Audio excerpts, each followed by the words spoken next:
Weird. I've been realizing that my microphone settings have been changing, or at least the default's not being registered for this, but good morning everyone, or well, almost afternoon or evening for some of you.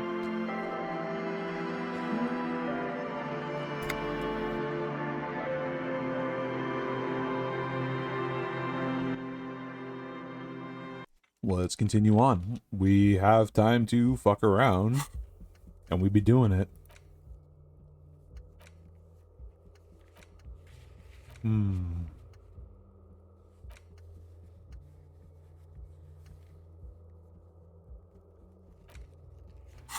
Have I upgraded empathy in a while?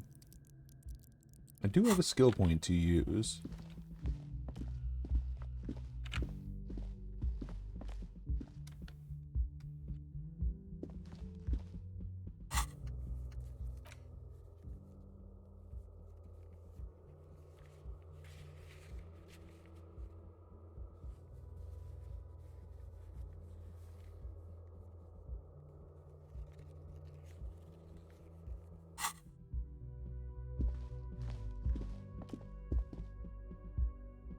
Alright, I probably should press them. Can only play this game with one hand so much.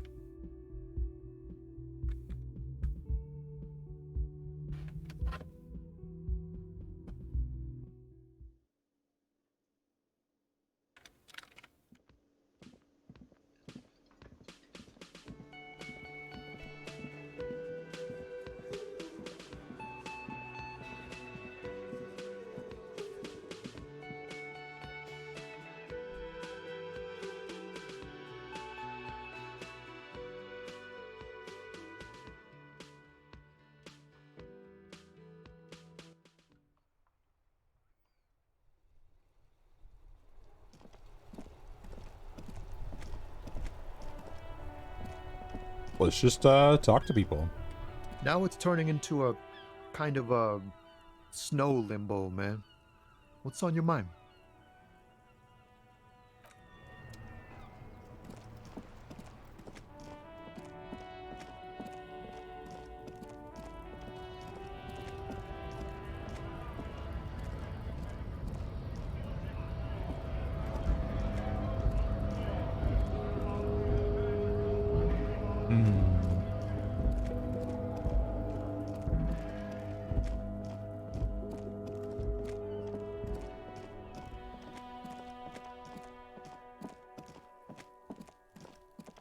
Maybe I should level up interfacing and try to get into that astronomer's room again.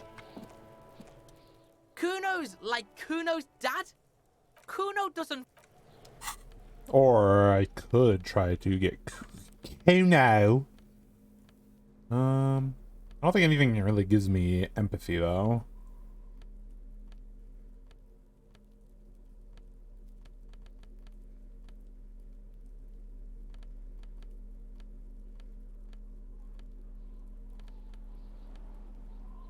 No, nothing gives empathy. Oh wait, no, these do. What am I saying? Here. Kuno's like Kuno's dad? Kuno...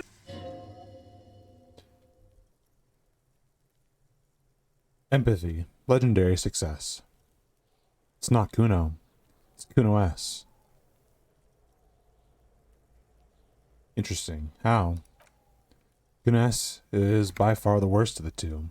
Kuno has no problem being near you, but the other hides behind the fence, afraid for her life. Like she's done something very bad. Also, Kuno hasn't stopped talking to you, even enjoys it from time to time. When you talk to the other one, it's like talking to a cornered animal. She only hisses. All in all, Kuno respects Madness. You cannot hope to outdo her on that front. You must win yourself a few minutes with him alone. Act on it. Try and separate them. Kuno. Psst. Fuck you whispering about? He whispers back. He's whispering too. He's going with it. But watch what happens. Fuck you whispering about! Rhetoric, medium success. She puts extra stress onto that word, expecting it will make you uncomfortable. If Kuno wants to whisper, he's gonna fucking whisper, okay? Let's whisper, pig. This is it. You've got him. But be careful. You can still fuck this up. Don't make Kuno look bad in this.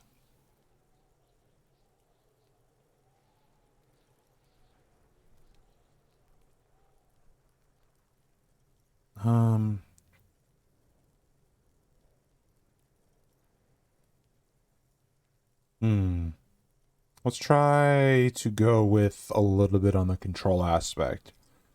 Whew. Am I glad she's out of our hair? She's fucked up. She's not fucked up. Everyone's fucked up. Stop judging shit. Wrong move. But he's still whispering. You haven't lost him. Just don't mess up again, or you will. There are no guarantees here.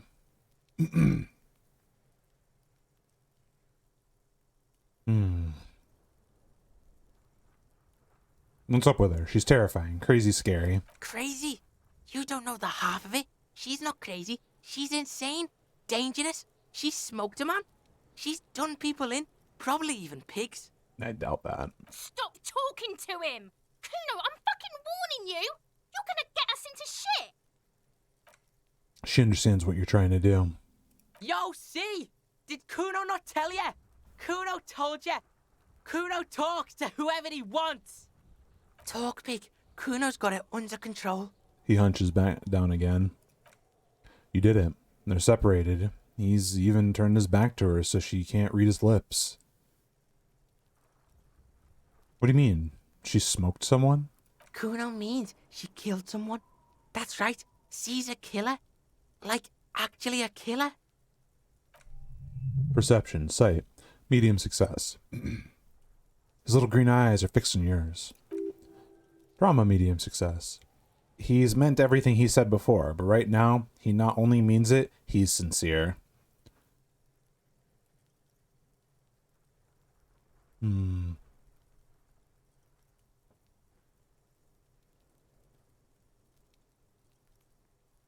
You serious about this killing business? Killing is serious shit. Kuno's always serious about the 488. Encyclopedia, medium success. 488, the criminal code doesn't go higher than 190. She's probably killed a pig too. I mean, I'm pretty sure she has. Come on, she doesn't kill police officers. I knew you pigs were too naive for this shit. Good thing Kuno's got her under control. Kuno keeps her calm. He feels eyes on the back of his head and stops. The creature peers at you both from over the fence. There's something searching in her eyes. You think she has anything to do with the dead man? Yeah, she would have liked to fuck him up, but she didn't. Kuno wasn't around, and she was with Kuno. Where were you? Look, Kuno's gonna put you at ease. We didn't do it. Drama, easy success. He speaks the truth, my liege. You said she's insane? Yeah, she's psycho. None of that kiddie psycho. Cat burning shit. She does the real deal. Whoa. Yeah. He watches it sink in. What's the real deal? Snuff radio shit. Believe me, pig, you don't want to know. Rhetoric, medium success. And he doesn't want to even think about it. This isn't just another boast. What's that language she uses? Napakimpi, I think. I'm not saying the other one. Fuck knows. She says it's the song of her people or some shit. What people? Crazy people. The fucking Nakis. I don't know. Encyclopedia, medium success. Sounds boreal. Something that from the tundra or taiga, covered Katla Isola. Far, far away from here, as far as possible, really.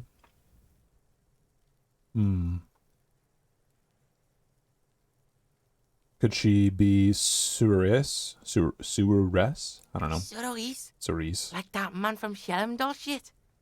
She could be. She could be that Shelmdall shit. Encyclopedia. Ravishal does have a small Suris community, or she climbed into a yakberry crate and was shipped over accidentally. Is she your sister? Fuck no, she's not my sister. She's just a stray who got in. Like a mad dog or some shit. Stray. Yeah, she was just there. He points at the apartment building behind the fence. What was that, Kuno? The little one twists her neck, looking at the building. She was in the hallway, dripping wet, by the fucking shoe rack, in the dark.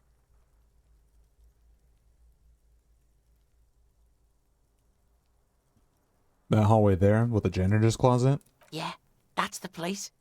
She was just balled up near the closet, psycho style. Why was she dripping wet? Kuno's got no fucking idea. Her hair was all wet. I think she pissed on the floor too. She was there for 3 days, in the corner, every time Kuno went out. You said she got in? How? I dunno. Someone left the door open. Kuno comes home and she's sleeping under the desk, under the pile of clothes, like a dog. What about your parents? Kuno's dad doesn't give a shit.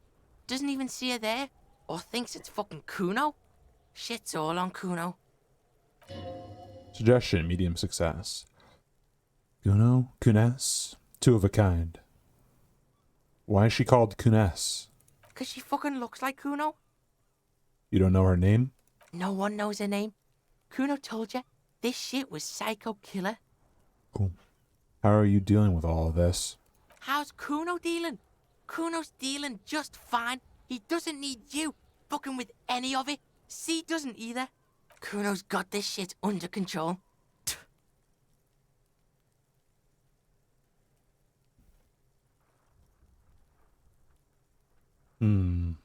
He spits through the gap in his front teeth.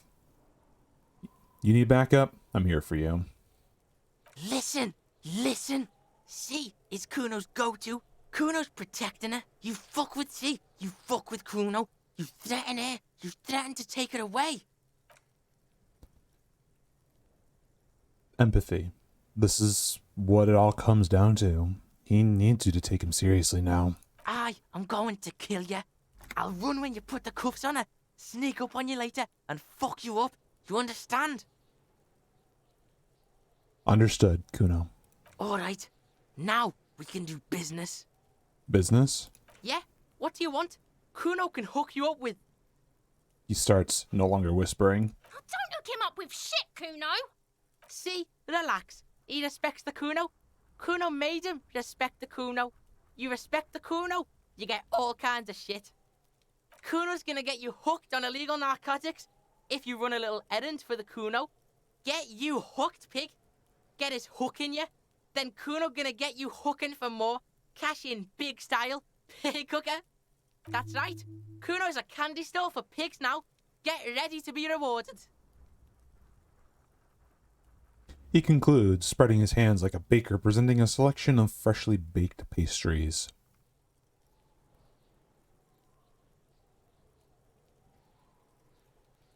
Alright, I'm off. Kuno doesn't... Well, that was, illuminating. Let's see.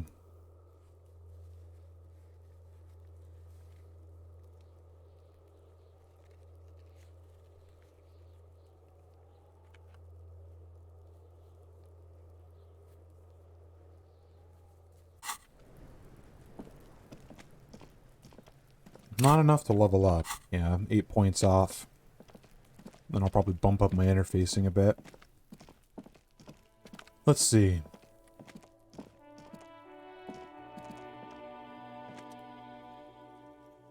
Automaps. Let's see. Let's just ring some stuff, see if anything happens. Andrew Orlando here, SCA. Ring the doorbell. No one answers.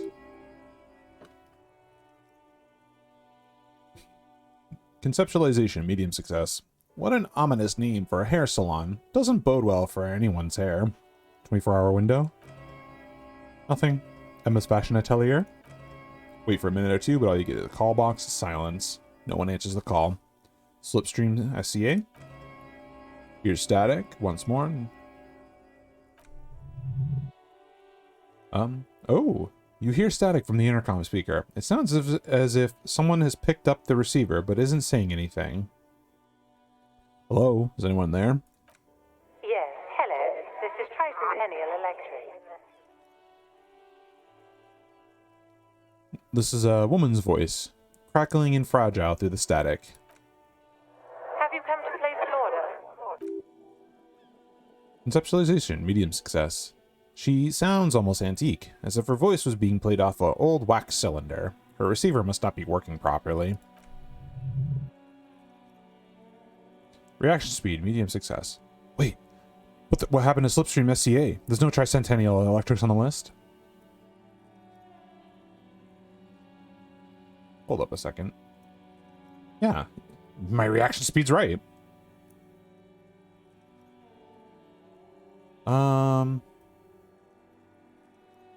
You know what? Why not? Hold on. Tricentennial Electrics? I thought I was calling Slipstream SCA. My God, Sorry? it's you. My God, I didn't think I would hear your voice. Reaction speed. She must be mistaking you for someone else.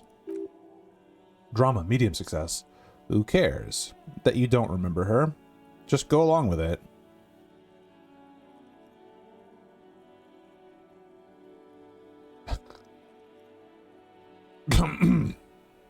Yeah, it's me. Here I am again, crawling back into your life. Michelle, just please.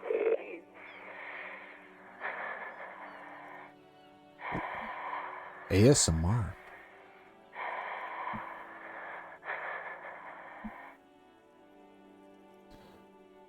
She stops and you can hear her breathe heavily, her breath distorted by ancient static. Why did you even call? I don't understand.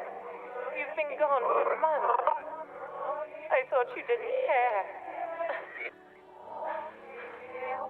Of course I care. It's just that, I've been going through some tough time. Ever since I came to work here, it's been different. As if my mind's been wiped clean. A spot of static overrides her words. When she speaks again, it sounds like she's submerged. It's so nice. It's so nice to be able to finally forget. Forget about what? She sounds like she's about to cry. Hello? She doesn't answer. Hey, are you still there? Silence. The only thing you can hear now is static weight and waves washing ashore on the bay.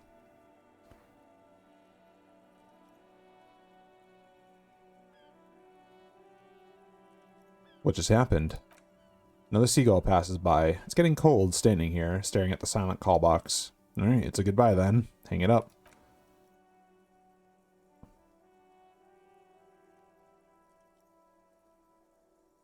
Fortress Occident SCA. Nothing. Ravishal Ice City. Nothing. East Delta Pinball. Nothing. Sure, let's try it. Actually, do I have something to... No, I don't have anything that would give me Volition. Let's try it. Volition, though. Slipstream SCA. Success. Whatever she says, it can't hurt you. You're a different person now. Stronger. Healthier, and... Alright, maybe not healthier, but it's a bonus that you've drunk so hard you can't remember any of your past relationships. Oblivion's the ace in your corner. Call her again. Press the doorbell to Slipstream SCA. It's a light buzz as you press the doorbell, waiting for her to answer the call. It's cold outside, and you can hear the wind blowing into the speaker. Perception, hearing, medium success. There's a slight static again, whispering like a seashell pressed against your ear. Yes, hello. This is Tricentennial Electric. Have you come to place an order? Hi, it's me again. I wanted to talk to you. My God. Here come the bad vibes again. Relax. Distance yourself from it. Please don't hang up. I just want to explain myself. It's you. My God. I didn't think I would hear your voice again. Reaction speed. Easy success. Wait, is she...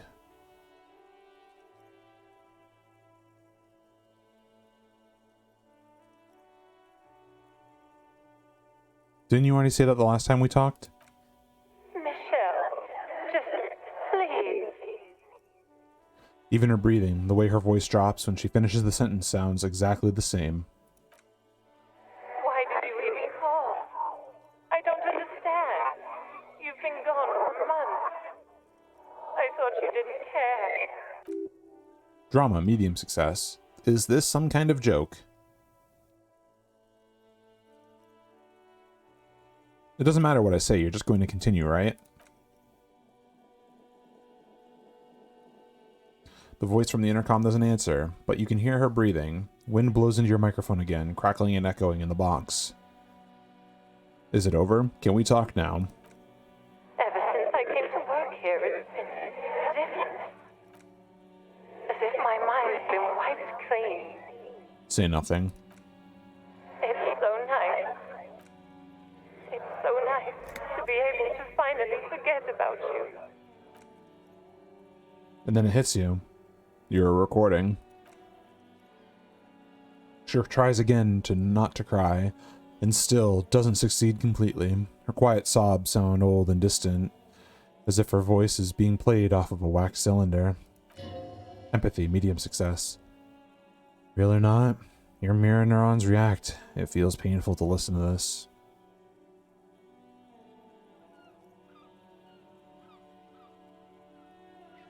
Go ahead, ancient recording.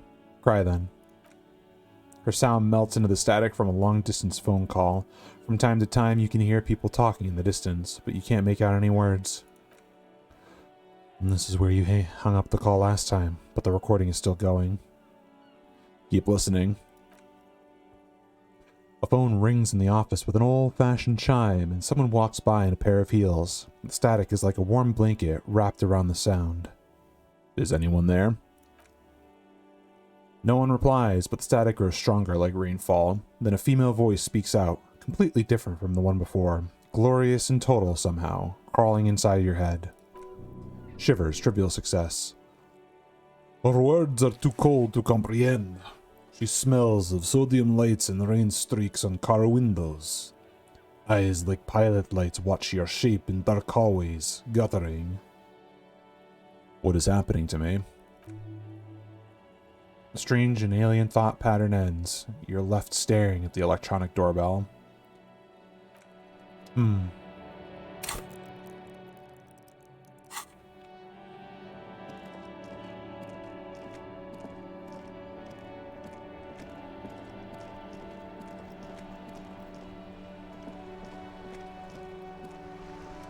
Officer! God damn it. Pull yourself together, René. What do you want? Composure. Legendary. What is it about this old soldier that makes him stand so proud? Failure. Still, all you see is an old soldier, refusing to replace his uniform with civilian attire. Anything else I can assist you with, officer? We still have a game to finish.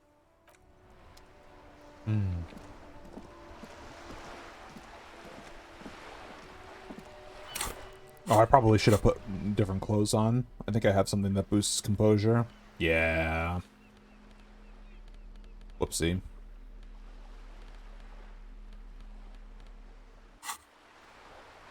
Now on.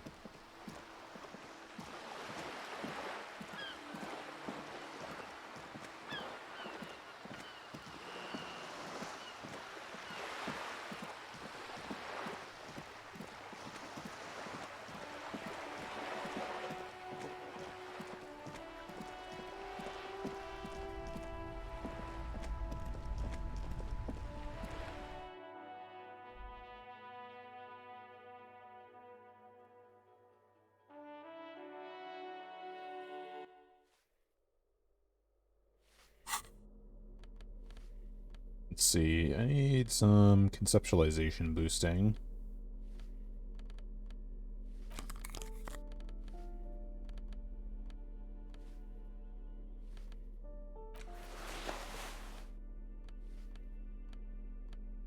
Because I think that's how I get through to this one.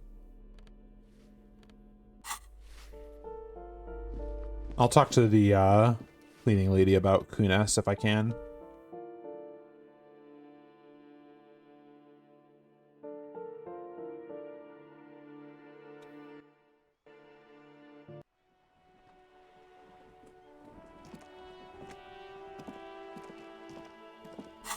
Hold up a second. Okay, yep. Hello again, officers. Have you come to admire my mural? Oh my god.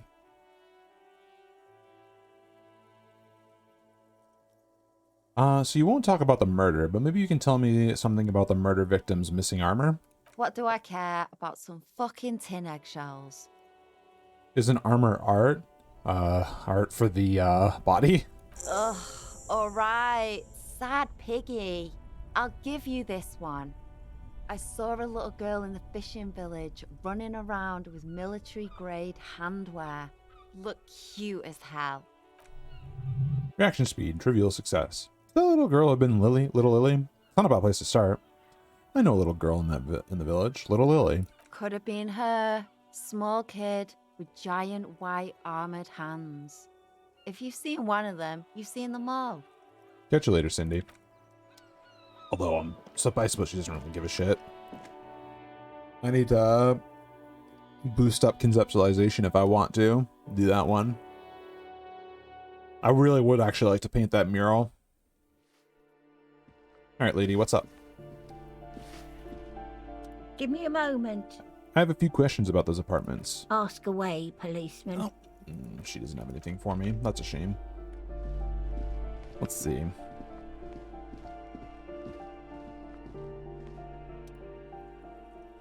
Nope, padlock's still there.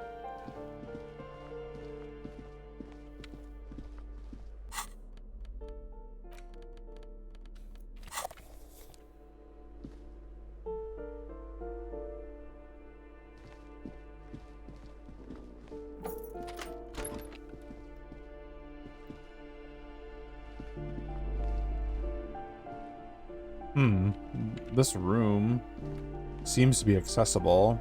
Unless if it's for some reason that other door, which would be really weird.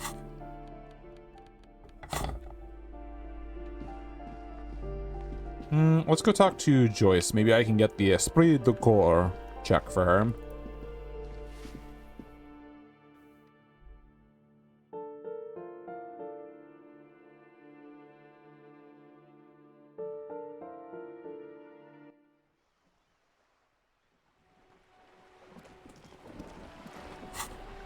Make sure I put my appropriately, what does this one give? Oh, that gives shivers. Well, let's see. What else do I got?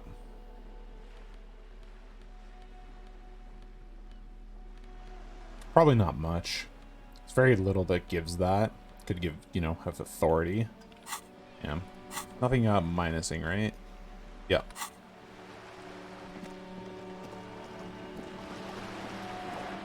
What up, Joyce? You're back. Good. Oh.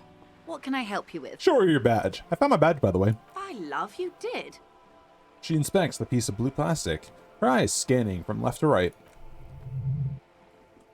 Composure, medium success. Fast, observantly. Like an electronic printer. Pleased to meet you, Lieutenant W. Frater Dubois. I am glad to see a man of high qualification. The situation is precarious. What can I help you with, Lieutenant Frater? Seaweed drips from the badge in your hand and smells of fish. By the way. More questions about reality. More lessons in basic reality? My favorite part of the day. Go ahead, ask me anything. Alright, rock and roll. Think of something close to you. Failure. Never mind. What is this? Spread your hands. A bird? A sphenicid? A flightless bird of the polar regions? I meant this place here. Ah. This is the pier of Rue de Saint-Ghislain, 33A, where the tenants have been kind enough to rent me a slot. Or two. And what is Rue de Saint-Ghislain? 33A. A pre-revolutionary tenement. Old buildings are called tenements, you see. And new buildings, bâtiments. After les bâtiments nouveaux. But 33A and 33B are not nouveaux. They're old. She looks up at the crumbling facade. This one used to be 8 to 10 stories tall. A real high-rise by the standards of the last century. Built to mirror the skyscrapers across the bay in the Delta. That was before the war, of course. Who lived in them? Mostly the urban middle class, I believe. This was once primo real estate, before the cannons lopped 4 or 5 stories off. Splat, splat. From a dilapidated balcony, a young girl in odd clothes gives Joyce the evil eye, a red paintbrush held to her throat. Perception, sight, medium success. You could be wrong, but from here it appears as if she's running the brush across her throat in a sawing motion. Wonderful.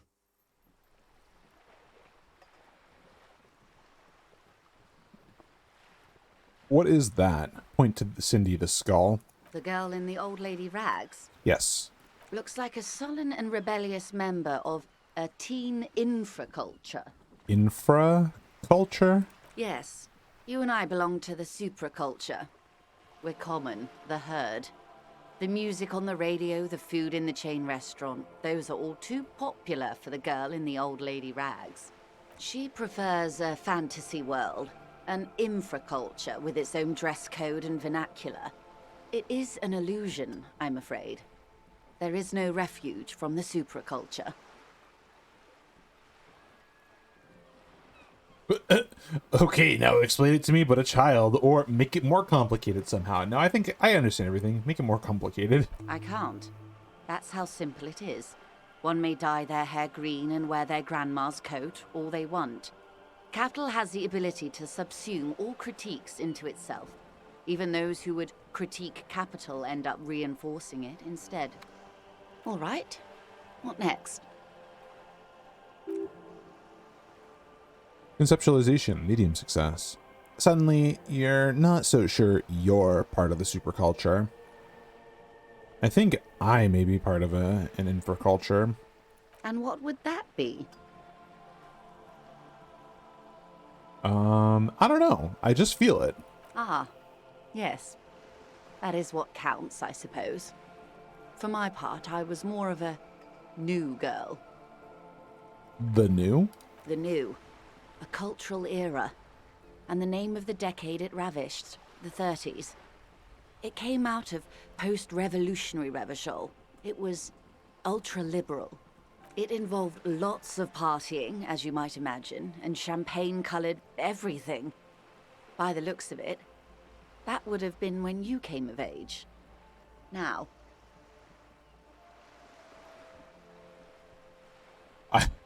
Champagne. It was something Amy I'd be into. I'm straight edge. Oh, God. Got it. Let's take it back to Reality Central for the next one. Maximum brio, officer. Maximum brio. Whatever, lady. All right, that's Glad it for to have now. been of assistance. I got what I wanted out of this. Let's go check that skill check again. As much as I would love to upgrade conceptualization,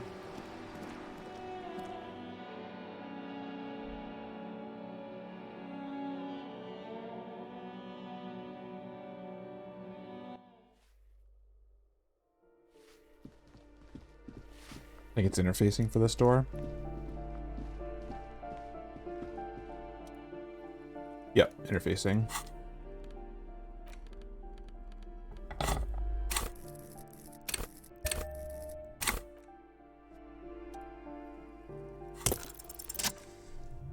Success. The shackle snaps like a twig and the lock falls to the floor with a little thud. It should be possible to enter now. Hello, welcome. A flamboyant poster of a white star. Real lithography. Lithography? Ooh, is that Karl Marx? Oh, Krasmazov. Ignore me being illiterate. A plaster cast bust depicts a middle-aged man with impressive sideburns. The name on the plinth reads Krasmazov. Encyclopedia, medium success. Ooh, that's a nom de guerre. Cool. Was an economist and theoretical historian. He was a leading figure on the broad side of the turn-of-the-century revolution, where he headed the 11-day government. Mazov is considered the father of scientific communism, Mazovian thought, or Mazovianism. A communard lives in this room. A poor communard by the looks of it. The room is barely bigger than a closet.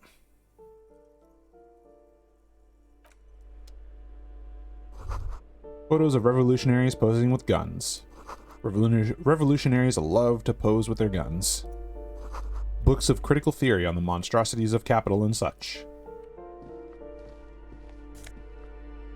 A bullet. And a shirt.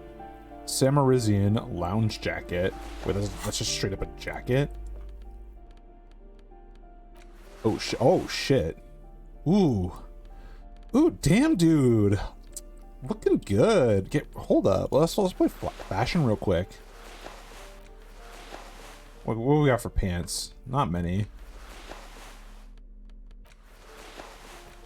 There we go. Now he's looking like a proper gentleman, everyone. Look at this fly guy. Alright, now we're back to looking like a hobo.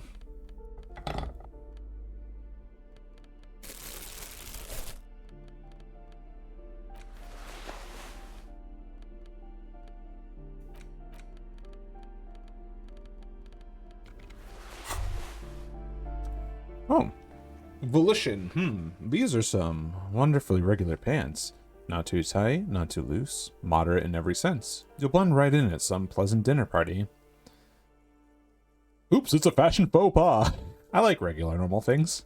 I know you do. These interstellary pants are like wearing a perfect compromise in your nether regions.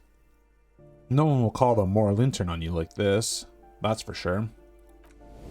Yield morale. Ooh, you're a little more moralist now, buddy. A little more normal. Even if you didn't want to be. Composure, medium success. Makes sense. This is what wearing boring office trousers does to you. I got an achievement. The world's most laughable centrist.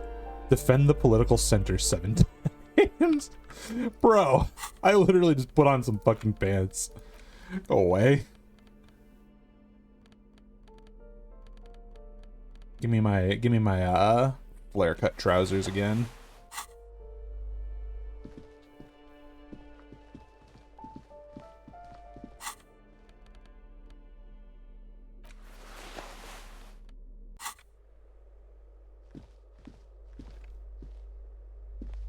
All right, let's talk to Kunas.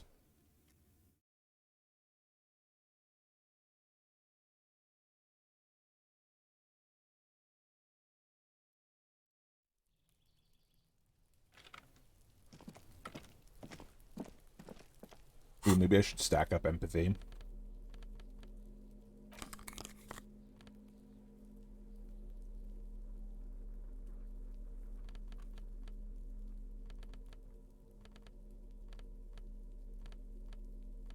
What did I have on for my jacket? Nothing in particular, I think.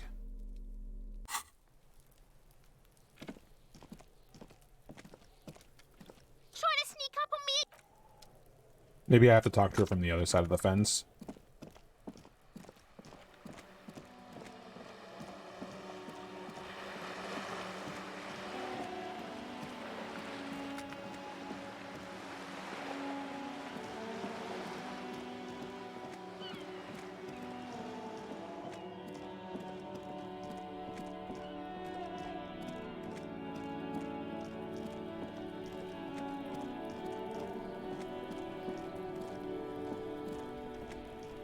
Before I squeal, pig. You there, behind the fence. You don't want to fuck with me. I got my hands bloody. I'm not here, pig. You're not seeing this. You can still see the top of the hat from behind the fence. Okay, well, she really doesn't want to talk to me. That's fine.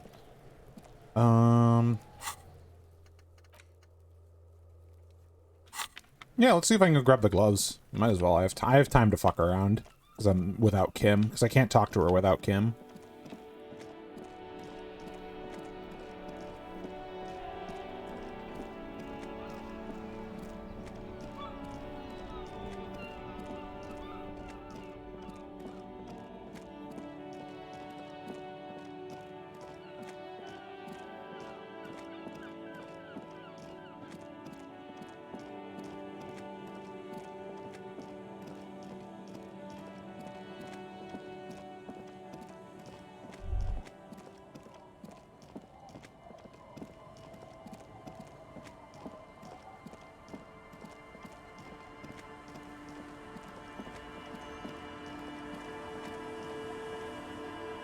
Oh, inside you hear the cozy sound of some kind of heater sputtering.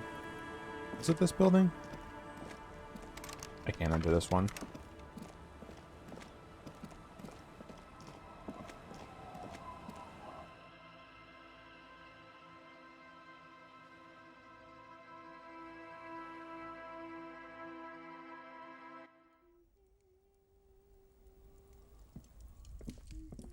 Hello, mister. Hello. I heard there was a girl here who has armored gloves. Is that you? Oh, I had gloves. Very big ones. Heavy, too. Where'd you get them? Found them when Lemmy and I were playing hide and seek. In an empty house. Where no one lives. I think someone hid them there. Empathy eases success. She doesn't want you to think she stole them. And where are the gloves now? I hid them. The twins were gonna take them. They're stupid. She lifts her stuffed toy up and looks into its one remaining eye, as though searching for confirmation. I need those gloves. Why? I need them for a very important police investigation. Oh. She doesn't seem to understand, but you have conveyed the important part, at least. They're in my sandcastle. Behind our house. Under the sand. You can break the castle. It's not very good. Okay, thank you. I'll go kick your sandcastle.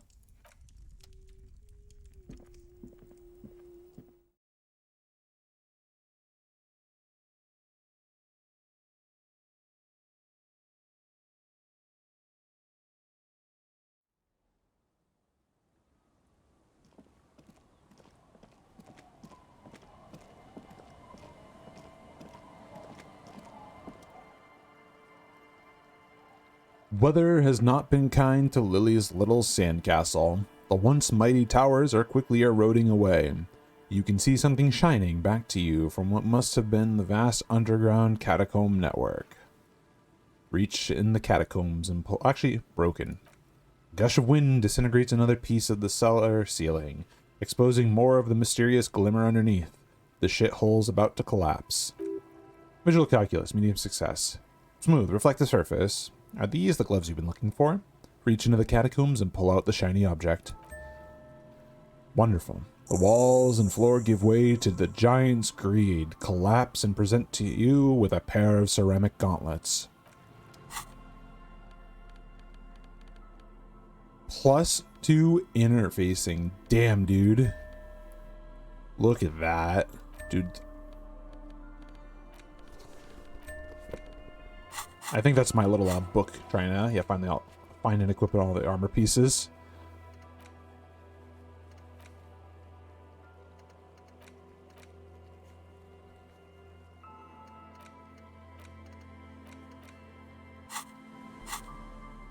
Tight. +2 interfacing. That's crazy.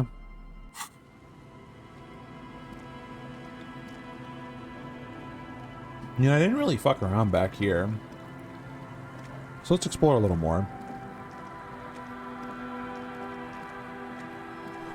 Rust-eaten letters read Mazoo.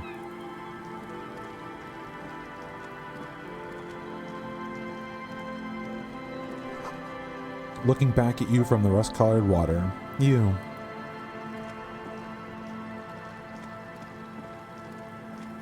Despite everything you've been through, you're not the same. The rear tire of a motor carriage adorns these reeds.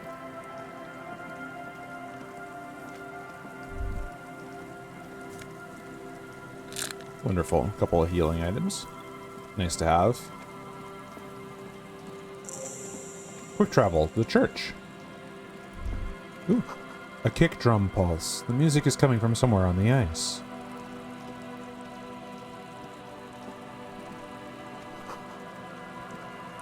A school of fish huddle around the fence post, then scatter into the dark. Before you, a drawbridge can only be lowered from the other side.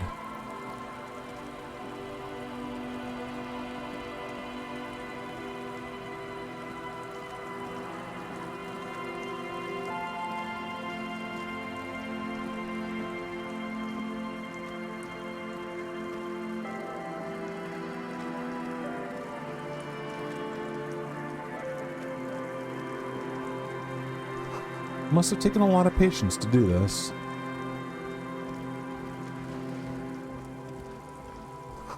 Painted with pastels. Someone is trying to bring cheer to the world. Who are you? I'm curious.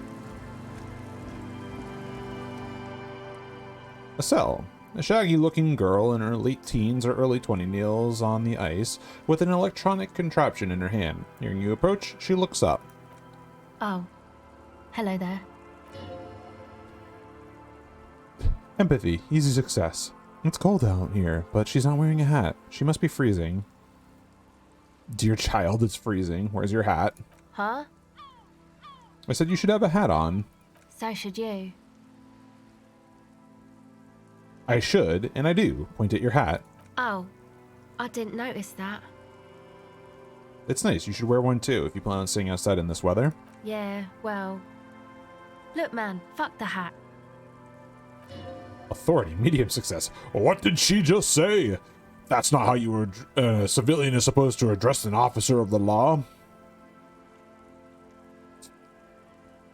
Is that kind of language really necessary? I'm sorry I said fuck the hat.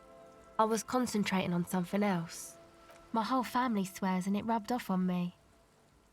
There's a pained expression on her face. She'll answer your questions now. What's your name? Estelle. Thank you. Perception, sight, medium.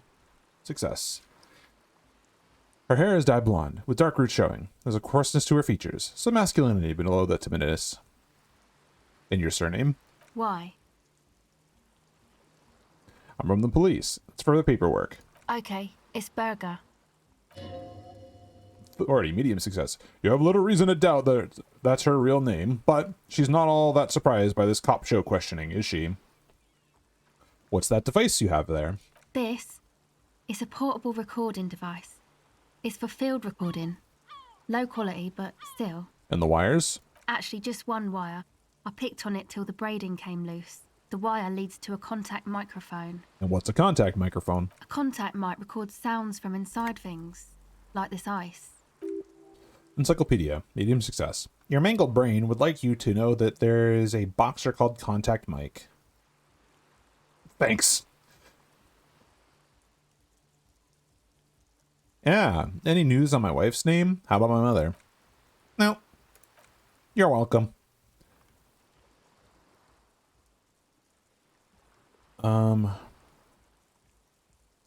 Okay. What does this have anything to do with Contact Mike? Yeah, I record stuff with it. No, never mind, forget it. Sure. How does that work? The mic? I don't exactly know. Somehow it doesn't pick up vibrations from the air. The book said it only picks up structure-borne sound, if you like technobabble. Where'd you get the mic from? Same place I got the recorder from, the Palaceum. What's the Palaceum? Oh man, you haven't been to the Palaceum? It's the coolest place in this whole drug-addled shithole. It's a music club and a synthesizer workshop on Boogie Street in Jamrock. Musicians live there, like real musicians. I once saw Arno van Eyck. Empathy, medium success. Thinking about it really cheers her up. It's a long way from here, though. Sounds interesting. Who is this Arno guy? Oh yeah, guess you wouldn't know Van Eyck. Or really be a Palaceum going kind of person. I get down. I don't know what that means. I grind? I don't know what that means either. It means a bit beyond my years. Neither do I, actually. I have no idea what I'm talking about. Get down, grind. She breathes on her fingers. Looks like she doesn't know what to say. You're right. Time has deserted me. Sucks, man. Was there something else? About the contact mic, perhaps? Actually, I had some non-mic questions for you. Okay.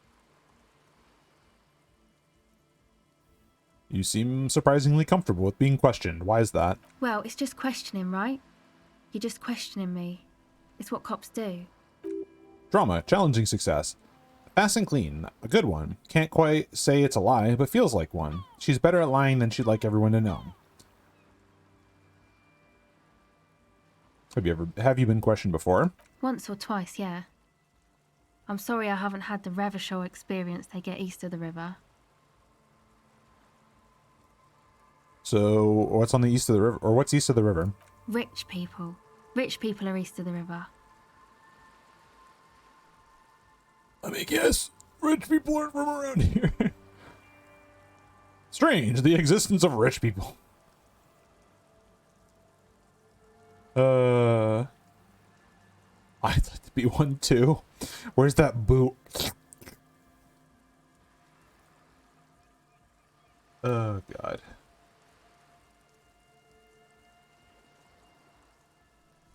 Let's see.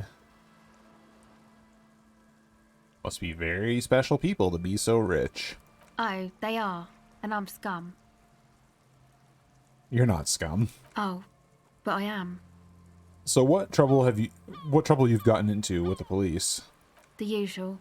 I had a shitty run as a teenager. What's the usual? You know, drinking, getting into fights. The ugly stuff that happens when you move out your parents' place at 13.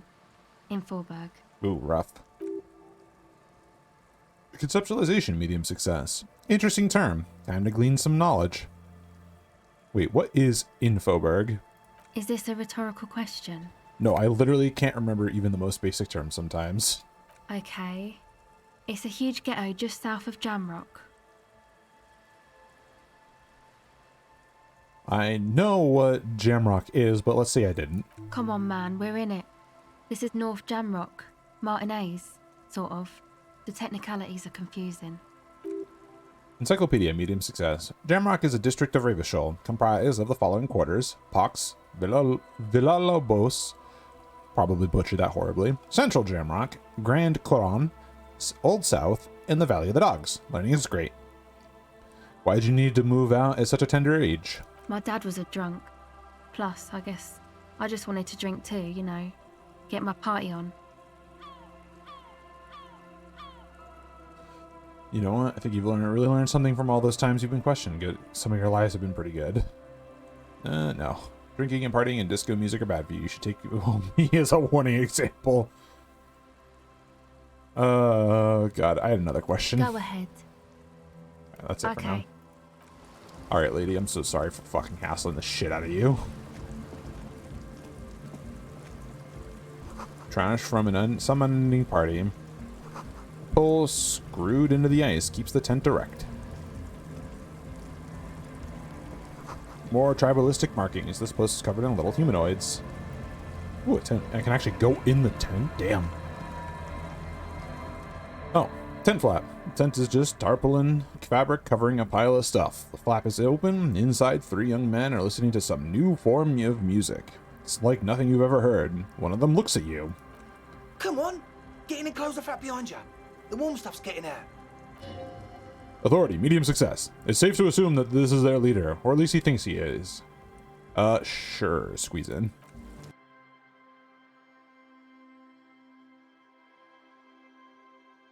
I'm about to get high, aren't I?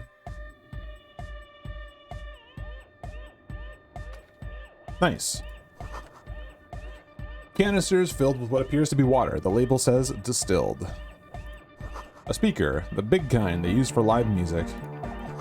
A pile of nasal sprays, brand name Nosifed Ultra. You see a youngish man bleaching the tips of his hair with a toothbrush. He puts the toothbrush down and extends his hand in greeting. Hello, I'm Andre. It's a pleasure to meet you. Shake his hand. His grip is strong, sweaty, and warm. He's trying to project and inspire confidence. This is my posse, Noid. The young man with earrings looks at you suspiciously. And Egghead. Egg! He yells. The tape player high above his head continues to blast strange music. Together with a Settle Burger, who's out there right now, doing some seriously progressive sonic experimentation, we like to think of ourselves as music venue organisers. Wait, how many music venues have you organized? We have many in the pipeline, officer. Frederick, medium success. That means they haven't set a single one up yet. You see, we've been all over Jamrock North, prospecting for real estate to establish a new venue in. Also for talent. Yeah, thank you, Egghead. And while there is no shortage of raw, unfettered talent spinning tapes in Jamrock, we've had rotten luck with the real estate part. Place is a shithole. I apologise for my friend Noid's potty mouth. I realise this is not how you speak to a police officer. He has authority issues. Potty mouth. He said doo-doo.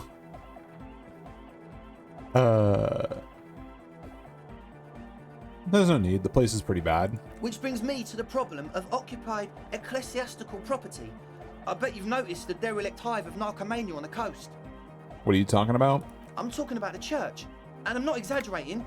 Even a place of spiritual refuge can become a magnet for all sorts of dopeheads and burnouts if left unattended. Dopeheads! Dopeheads! Burnouts! Burnouts! He angrily spits on a screw, then starts cleaning it. Well, I'm sad to say, that's exactly what happened. Sad because we were just about to put Martinez on the map with one of the maddest dance clubs in Jamrock. Nah, strike that. In Revachol. Strike that! The word!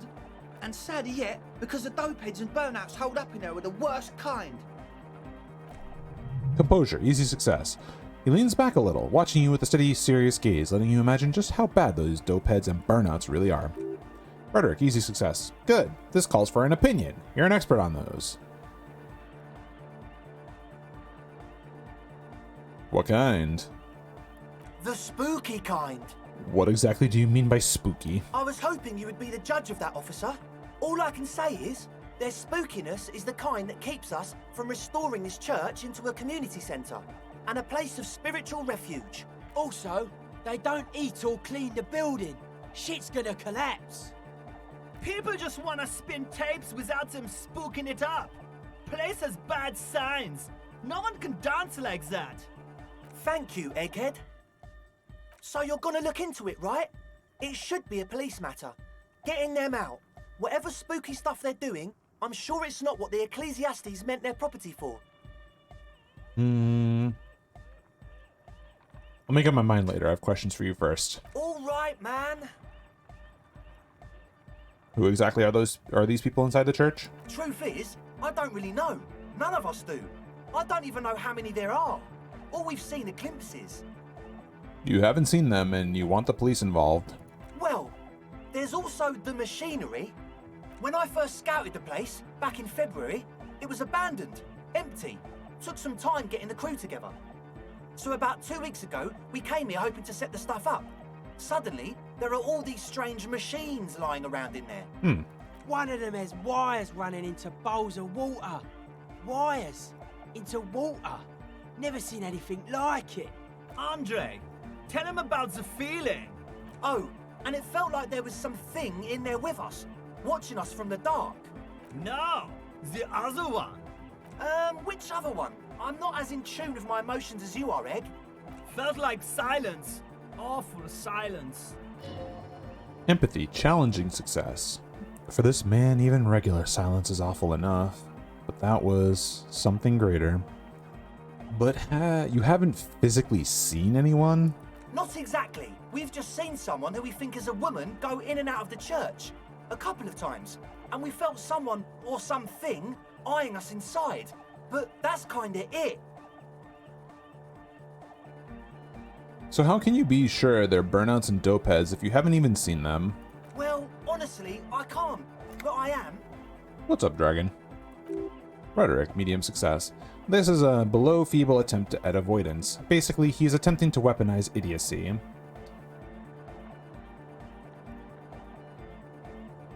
Wow, you can't, but you do. I should add weaponized idiocy to my own repertoire. Hey now, I'm 70% sure they're substance abusers. Ah, 70%. Don't let all that technology fool you. Where do you think the drugs come from? Bro. Alright, let's talk about something Sure. else. What? I wanted to ask you about this tent full of equipment. Yes. What? I see you brought your own water. Yeah. Good to have, bitch to carry. When I first scouted the place, I did some reconnaissance. I'm not sure the church even has running water. Fair enough, Dragon. And it's distilled, too. Oh, He doesn't know what to say. it's the one they sell at the fuel station. Drama, medium success. It's like he's lying to you, my liege, but he's slippery enough that there's nothing for you to grab a hold of. And what's with all the nosafed? The what now? He leans to hear you and better. Point at the bottles of nasal spray in the corner. The nosafed Ultra. You have a lot of it lying around. Oh, the old Ultra. We, Drama, medium success. He's like an actor looking to the souffleur for his line. I have a major sinus infection, stuffy nose. We all do. Shit's all blasted up. Winter, can't even breathe. You sound fine to me. Yes, that's all Nosafed's doing. Without the noser, I'd be drowning in shit right now. Nosafed is the shit. Good, now on to the next thing. Yes. That's What? enough.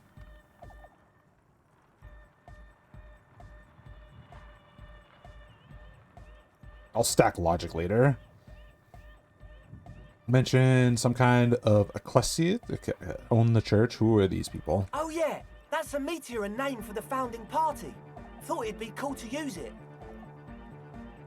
The music is interesting. I don't know if I like it, but I don't hate it. Rhetoric, medium success. If you don't know what the founding party is, there might be a way to mask it with minor demagoguery.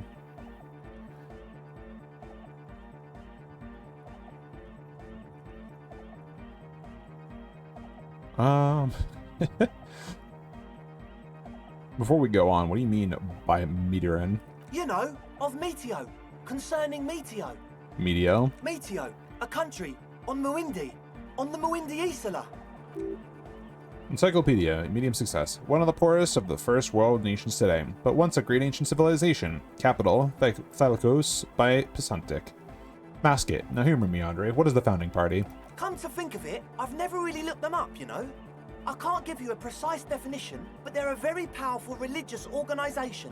And they have roots in ancient mass society. And they're the custodians of the Pericarnassian Church. Plus, they anoint the innocents. They, like, made the innocentic system, no?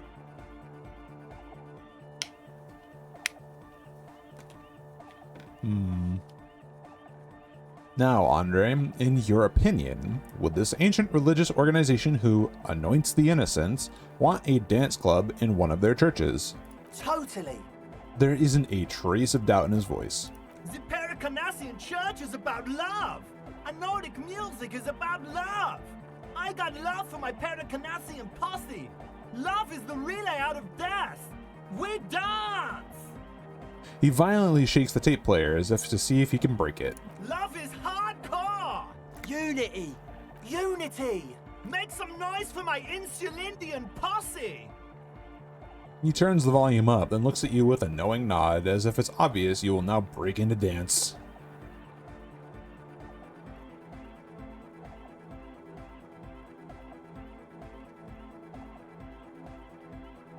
I don't quite understand what you're talking about. What's a posse? Your posse's like your people, man. Like you got your cub posse. You look out for each other and you party together. That's a posse. Esprit de corps, formidable failure. And where is your posse, detective? Nothing comes to you. The world is silent. No, this is too much. No sane organization will want this level of absurdity in their church. That's pretty downbeat. I think I speak for all of us when I say we expected the law to be more open to the idea of love, unity, and the Pericarnassian posse. I don't understand a single thing you're saying. Yeah, I know you don't. So, you got more questions?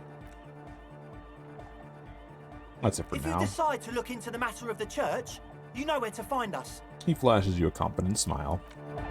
Nope. Get me out of here.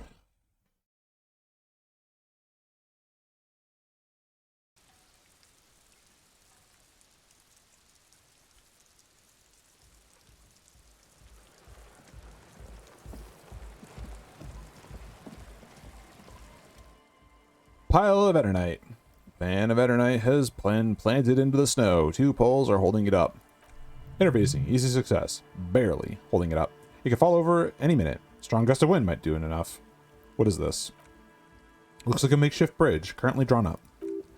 Encyclopedia. Medium success. Ah, wonderful. When junior researcher Olari Tal invented Eternite in the unprestigious Varna Polytechnic Institute some 30-odd years ago, he thought it would last forever, hence the name Eternite. The only lasting thing about it turned out to be its carcinogenic effects. Push the Eternite over. The pan falls into the icy snow with a soft thunk. Wonderful. Knox, captain of the airship. Alright. Should just have YouTube open on my phone every time I start streaming just for you, Zilf.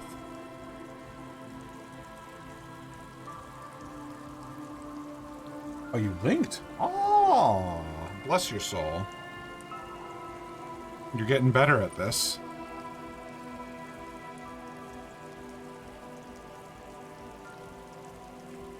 No, not in YouTube. I don't care. Copy link. I don't want your ads. Paste. Go.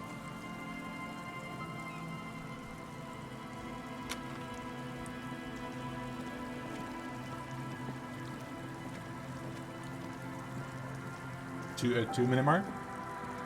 Oh, God. Oop. You feel the shadow of a very large building fall on you.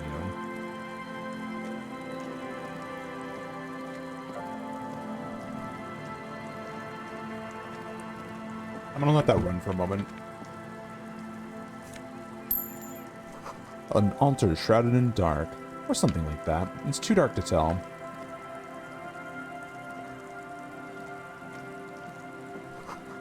Dusty pews in the shadows. Many seem to be missing. The sign reads, St. Broom 1147.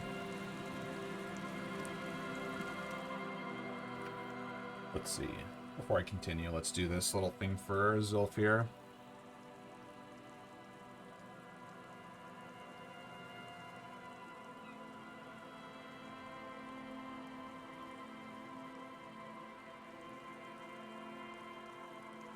And this is Knox, captain of the airship, so that guy.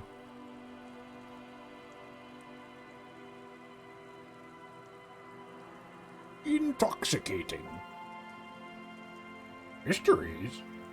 Kind of like... Oh, imp. Granted. You fly like an imp. Who are you on my airship? What?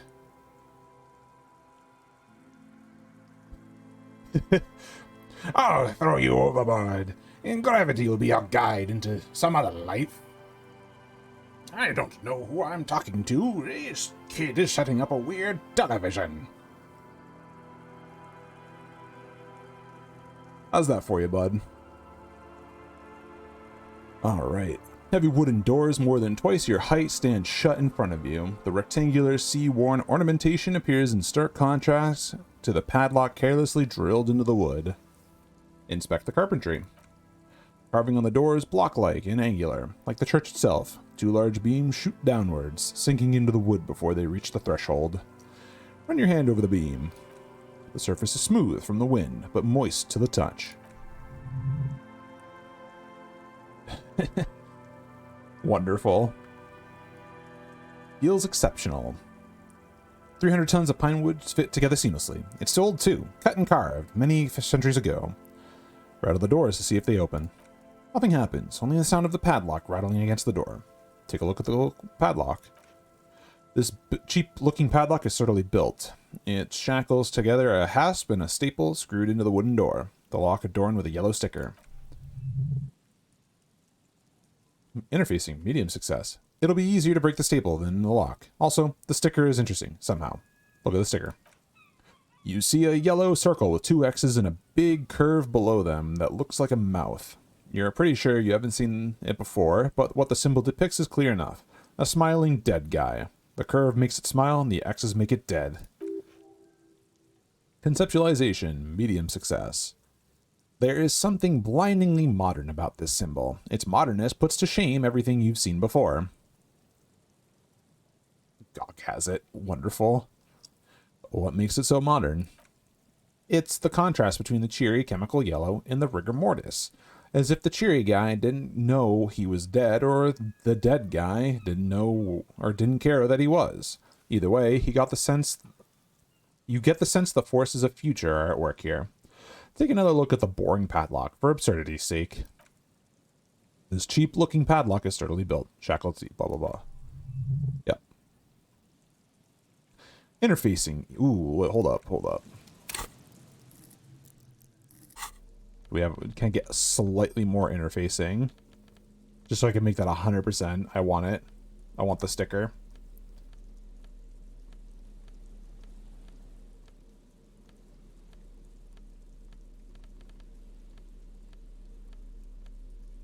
Is anything minus interfacing? It shouldn't. Nope. Ah, that's alright. It's a really high chance. Take it. Easy success. There's nothing like the sound of a sticker unpeeling. Now it's stuck to your thumb.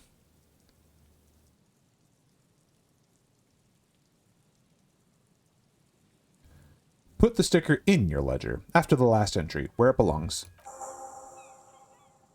Looks like today was a gold star day. Excellent. Yes, I'm putting it in my personal ledger. Inspect the staple.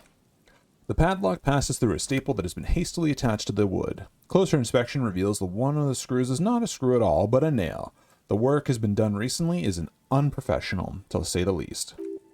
Logic. Easy success. Should you want to get through, it might be easier to pry the whole thing off. Leave. Tools. This. And then it wants physical instrument.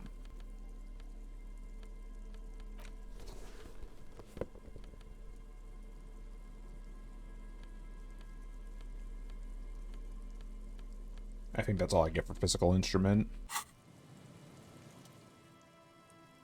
Apply some official force on the padlock.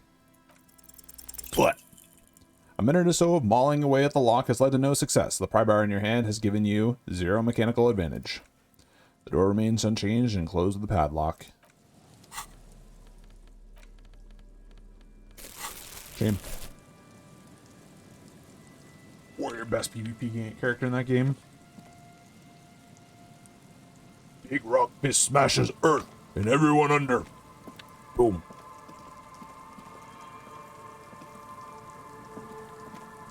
A dead phone, a smashed receiver, like someone hung up too hard. Someone must have worked hard to smash the plastic dome.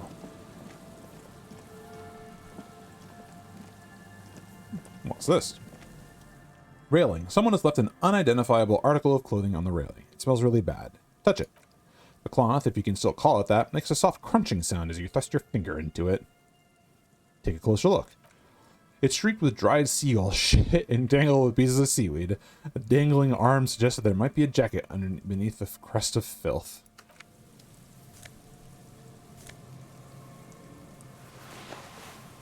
Yeah, I was reading what it was saying. Ooh.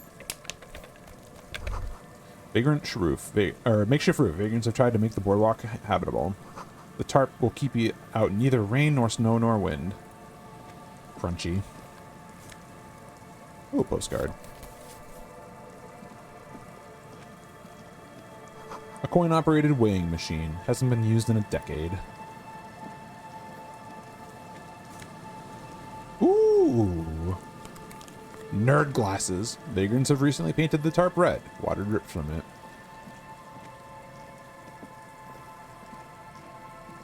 Ruz scary. Yes, she is. I would agree. She's spoopy. She would make a great Halloween decoration. Ah!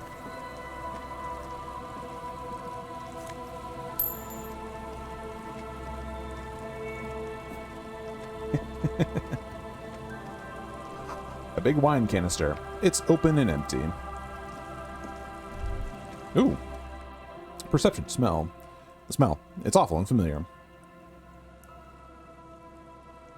Hold on. That is awful. Cover your nose. It doesn't help. You can still smell it. What is it?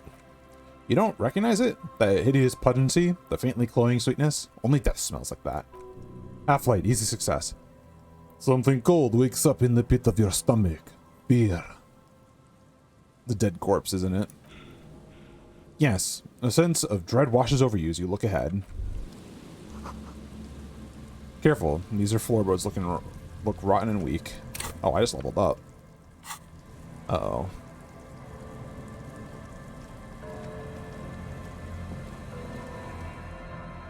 Something's here. Examine the tear. Sorry, let me start from the top. There's some tear, an empty cigarette package, and a crumpled kebab wrapper in the trash bin. Examine the tear. 2 empty bottles of Tulula vodka and a can of black potent porter is all you can find. Perception say. No, there is more than there. Livis strawberry liquor, plus some Pilsner bottles too. Better not pick them up, they seem unhygienic. Examine the cigarette wrapper. Honk honk.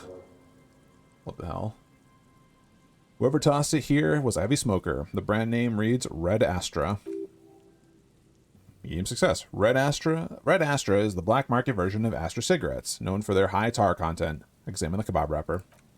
You see traces of mayonnaise and ketchup on it, as well as a tomato wedge. The wrapper reads Shish Kebab Rebashol. Visual calculus, medium success. No, it's no older than a day or two. No mold yet. Perception, smell. Medium success. It's hard to concentrate in the smell. The sea air brings some relief. Working class corpse. Ugh. A man lies on the boardwalk, his limbs bent and neck turned at an unnatural angle. Right next to him is an empty bottle of spirits, in his cramped hand, a chewing gum wrapper. Perception, smell, medium success. The smell's bad. Not as bad as the 2-week-old corpse, but it's definitely heading there. Authority, easy success. Another dead body! This is your job. Steal yourself. Composure, easy success. Calm now. Carefully. Just another day. Just another dead body. Breathe. Study the man's clothes.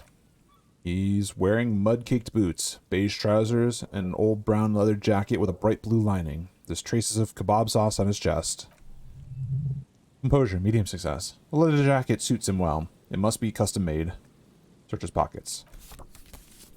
You find some sunflower seeds and a rain-soaked library card. Folded into 2. His jacket feels sodden and heavy under your hand. Study the man himself. The man has fallen through a crack in the boardwalk and hit his head against the metal bench. Coagulated blood covers his black hair. One of his feet is still dangling through the hole. Examine his face. His expression is dull, like the sea behind him. Drops of water shining on his mustache. His eyes, empty and wide, look frightening in their frozen gaze. Visual calculus, easy success. Height, 170 to 175 centimeters. Curly hair. Stout build. Age, approximately 50 to 60 years. Empathy, medium success. He was confused when he died. Confused and alone, most likely. Overcome with the awful surprise of it all. Study the surroundings. There's some dried blood on the metal bench, right where the corpse's head rests. The floorboards are rotten and slippery, wet around the hole. An empty bottle lies nearby. A chewing gum wrapper is clutched in his fist. Examine the man's head. A dried chunk of blood covers the hair at the back of his head. An open wound. It's sticky and cold to your touch. Step on the floorboards. They screech under your feet ominously. It's hard to say whether the dead man's weight was what caused the boardwalk to break. It definitely looks fragile. Perception, medium success. You see waves churning below. Something cracks beneath your feet. Visual calculus, medium success. He could have easily disappeared into the sea through that hole, and you would have never found him. Examine the bottle. A 3/4 liter Tulula vodka with its cap missing. Hardly anything left inside. Examine the gum wrapper. Robuski. Spearmint chewing gum. Green leaves cover on the cover. The man's mouth is half agape with the terror of the fall. Look in. The blackness of death. Stench. You think you see white chewing gum in there. Step back. The entire boardwalk creaks in the wind as you take a step back. What should I do with the body? First, you need to talk with the lieutenant, and then report back to the station. This is too complicated to handle on your own. Feel bad. The coin-operated viewer has been out of order for years.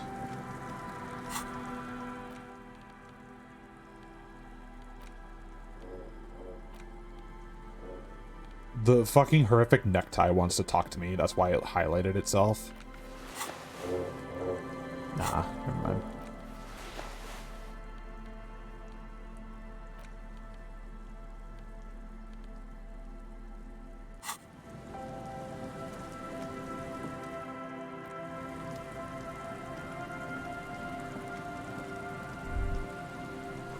Moonshine, probably. Smells like tasty fermentation.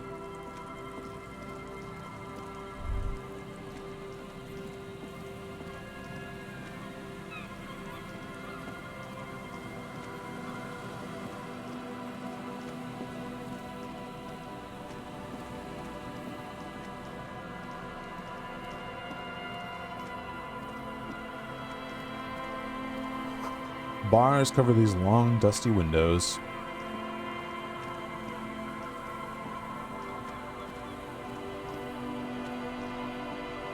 And Mikhail noticed the windows, especially with how there are no windows on the south side. This was to deal with. A blind man stands next to his son, pointing to the weather-worn ruins. He sees you approaching and smiles. You, officer, come to investigate the historic subtext of West Martinez? I was just telling my son about this building. Not many people appreciate the historic significance here. Very rich in hypertext. Hold on, hypertext? Yes, hypertext. Young Carp and the collection of cultural hyperlinks. Wait, what was that about the windows before? Oh yes, so Mikhail, they had to deal with monitor glare, especially in the summer. They still had vector monitors back then. That was 49 years ago. So they didn't have windows on the south wall. Alright, you were talking about the building. Go on. Very important. Mikhail, say hi to the officer. He rests his hand on the boy's shoulder. The child stays hidden behind the hem of his father's coat, clutching to his autumn-themed coloring book. Mikhail's a little tired today. We spent all night trying to run Orbis on his radio computer. Have you heard of it? It's a programming language used in Grad. Quite tricky, but he wanted to play this Grad-made adventure program. We've been getting really into verbs lately. Drama, easy success. The man speaks in the artificial cadence of a professor, or someone who's been on too many radio shows. But I assume you're not here for giant worms when there are so many real things to see. Just as I was telling Mikhail before, this is where the Coalition landed in '08. We could be standing on what is the most interesting landmark in Revachol West. He points to the building again. It's pretty cool, medium success. This man is your half-brother. You feel it. But why? Encyclopedia, medium success. Wow, get a load of this guy. He really enjoys his trivia. The Orbis programming language was named after its inventor, Victor Orbis, a cybernetician from Grad. They run Vox in the Occidental countries.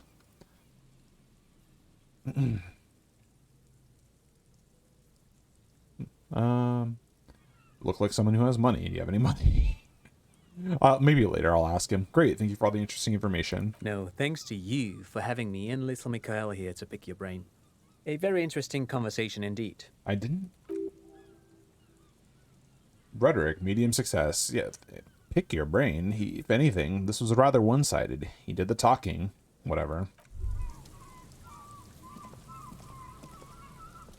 Felled mural. You see a once bright mural towering above you. The signage is peeled off over the years, but you can still make out Felled Electrician R&D. Perception, sight, medium success. The slogan used to intertwine with the loops of a long time ago. Now only a shadow of peeled letters remains. And it says, tomorrow is just a whisper away. Tomorrow is just a whisper away. Fuck. Ah, yes. Their famous motto. A fine example of technological optimism from... He says something, but the wind blows and you can't hear him. Another power box. It charges nothing now. It's empty. Ooh, buck 22. The fence blocks the path. No way from here. $5. Oh, damn. Ooh. Damn, son.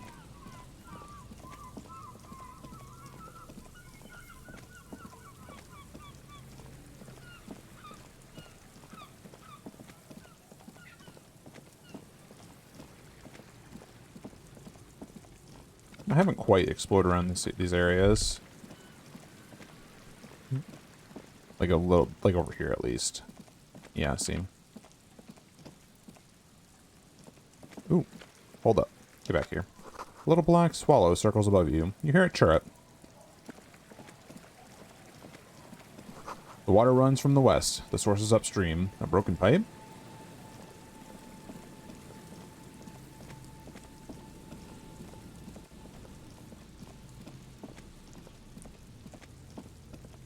Hey.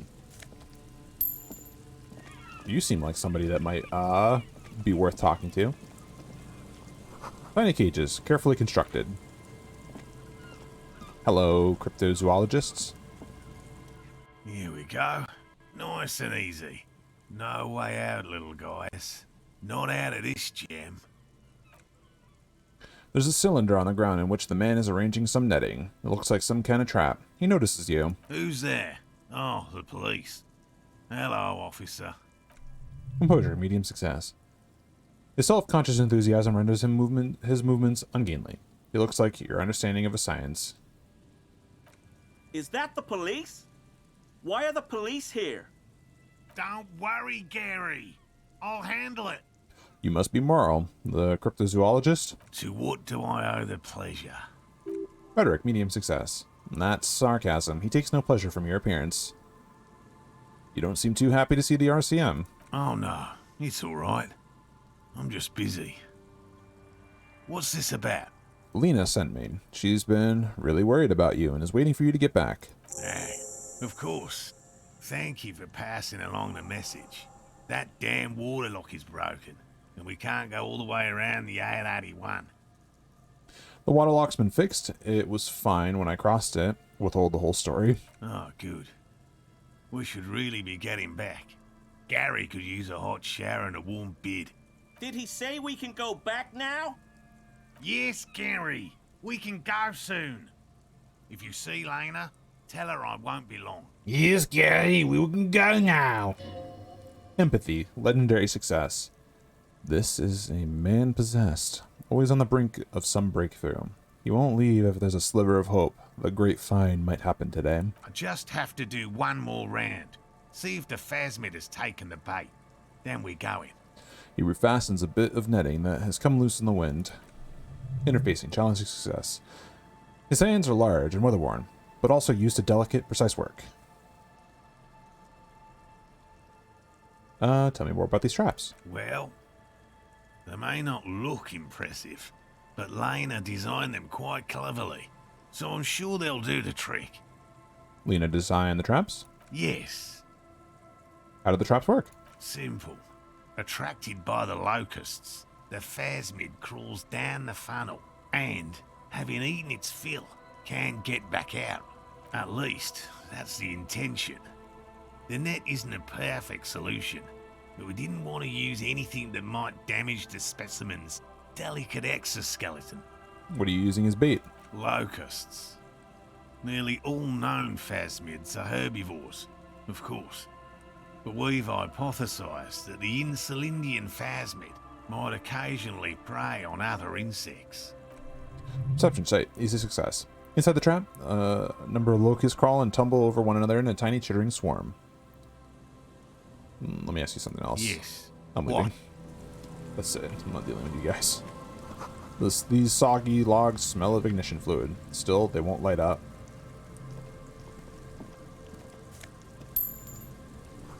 These military blockades are riddled with bullet holes, crumbling.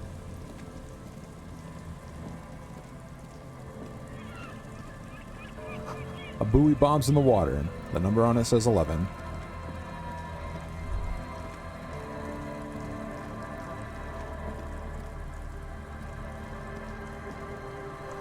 No boat in the boathouse today.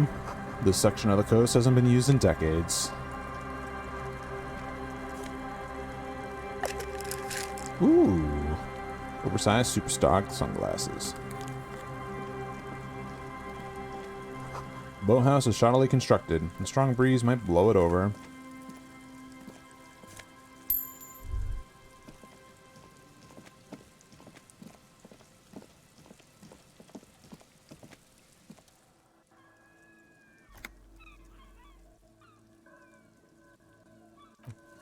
Here, let's visual calculus this bitch up.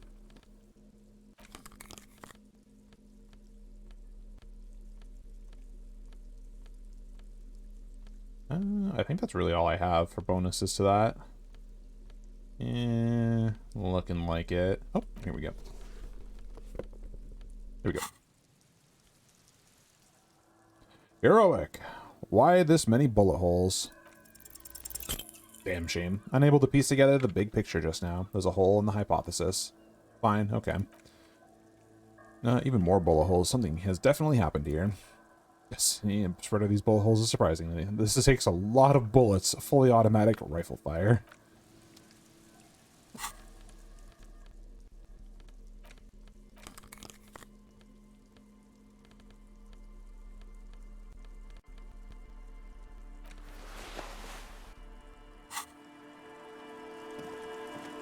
Sign says, Entrée interdite.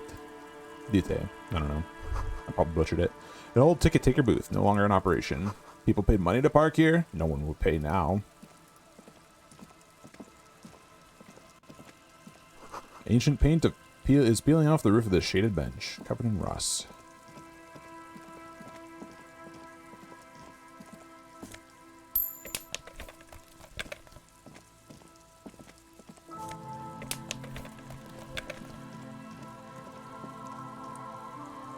The door is not only barred shut, it is inaccessible. Ching. Ooh. FALN pipe peepo. Is this a fucking set of glasses? It's a hat. That's a really good hat. +2 logic, damn dude.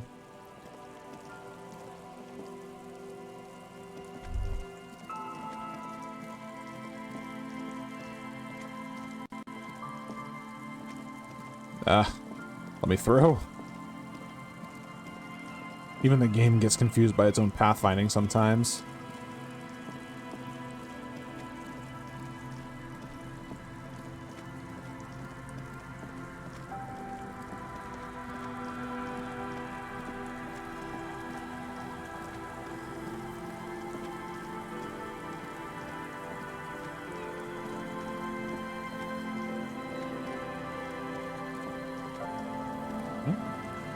I can interact with this again? Oh, hey, interesting. A metal payphone under a yellow plastic dome. You could use it to call someone once you're out of change. Pick up the handset. You hear the tone. The machine is operable. Put 10 cents in and dial a random number. 005-2403-155. Calling. Still calling. Inland Empire. Easy success. This feels wrong. Should you be doing this? End of tone. Someone picks up. Pierre, is that you, Pierre? It sounds about 100 years old.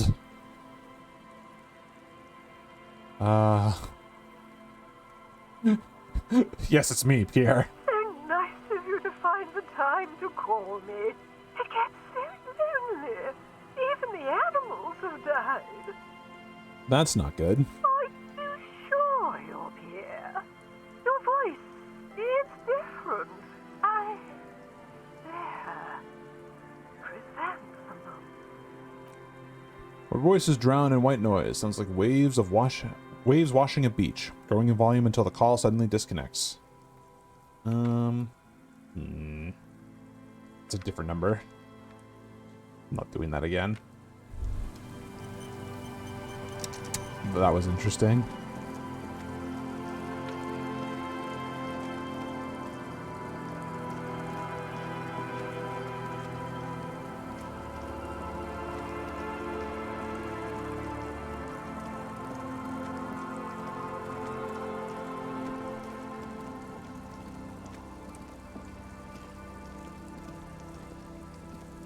I'll come back to here and talk to people with Kim. I think I've looted most of the stuff.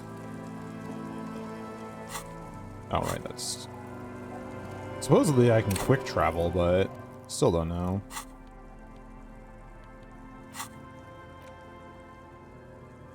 Oh.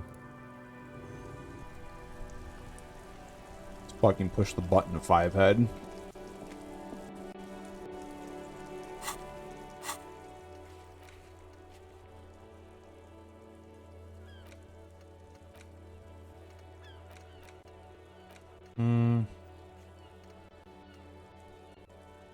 Ooh, the music is like getting choppy for some reason.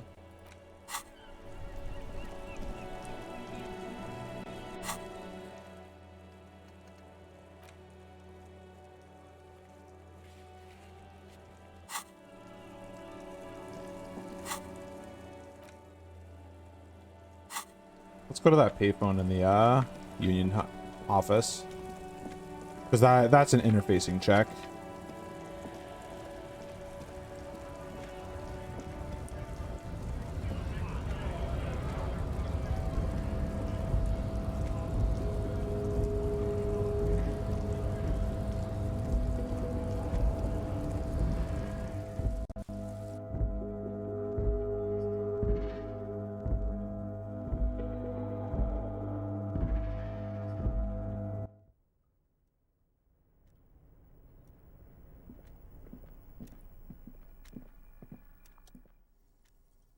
Muscle memory. Do it. Success. Your fingers run over the dial pad. 005. That's the dialing code for Revachol. 49-52. In a moment of hesitation before entering the final numbers. 993. Calling. Calling. Still calling. Then. Video Revachol, 24-hour video rental. We rent 8 and 10mm film for home use. This is Lammy. How may I help you? Perception hearing. The voice of the youngster on the other end sounds as enthusiastic as that of a man walking towards the gallows. What is this, please? Video Revachol is a 24-hour video rental. We rent 8 and 10mm film for home use. This is Lammy.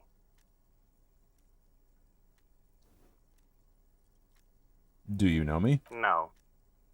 No, what is this place to me? Sir, I don't know. It's a video rental. Maybe you rent videos here. I'm not paid enough for this shit, is what this guy is saying. Why did I call you? Maybe you called to extend your rental period? Do you need to extend your rental period? My name is Harrier Dubois. Do you have anything on my name? Let me fire up the machine. Dubois. Dubois. Here we are. You haven't rented anything in 5 years, but you still have a copy of Blue Ocean Hell from November 46. Whoa, not a fun film, that one. What kind of film is that? It's not an easy watch. After the death of his daughter and subsequent divorce, Ziemsk immigrant Egidius Wojcik tries to come to terms with the onset of dementia. This guy is like me trying to pronounce it, but he actually gets it right. No wonder no one's been missing it. Still, it would be great if you could return it to us. We're on the corner of Voyager and Maine. Call is terminated by the other party, and you're left with a discomforting feeling of the disconnect tone. Well, fuck. I didn't want to... I didn't want my amnesiac self to have to try to remember to return a rental now. God damn it. I don't even know I rented it, let alone where that might be.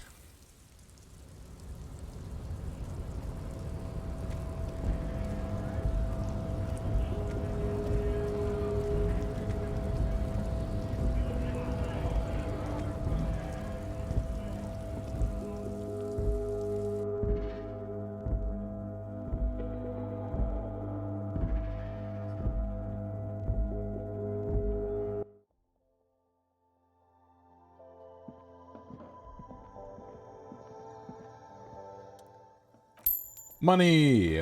I'll almost have enough for another rent. Is this about the question? Nope. I don't know. I have no idea why I wanted to talk to her again.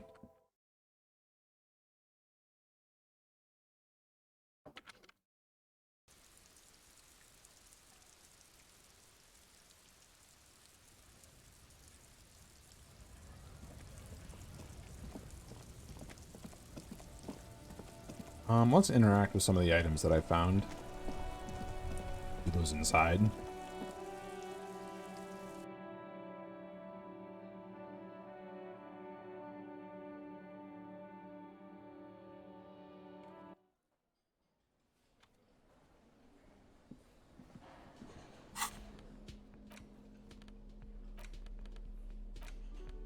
A library card found from a pocket of the dead man on the Martinet boardwalk. Still slightly damp to the touch. The cover bears the stamp of Jamrock Public Library. Issued to Billy Magine, expires July 53. Billy is a unisex name. Could be the deceased member or his family member. Look inside. Whoever owns this card is an avid reader. You find a list of books written in blue pencil, radio thrillers, Stand a Little Less Between Me and the Sun. The last one in the list is The Glinting Curve by M. Tybalt. A library stamp indicates that the book has been returned. Conceptualization trivial. Most of these titles seem to be in the sci-fi genre. Some thrillers too. Look on the backside. If lost, please return the card to the library. Dial 005-02-55-211 or visit us at Moreau Street 78, Jamrock. Business hours 900 to 1800.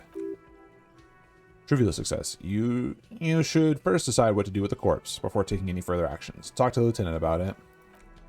Put it away. Porta reel is just what you needed. The reel is attached to the apparatus with a satisfying click. The tape is routed behind the magnetic strip. Press play on the tape. You press the large...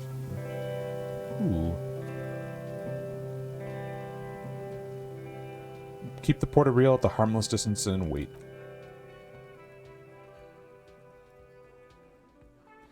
And then the organ starts playing a simple, melancholic tune echoing in the hallway. A lone singing voice joins in, telling you about the tiniest church in San Saints, surrounded by an even tinier yard. You almost feel the seaside mist on your skin. It's mega sad.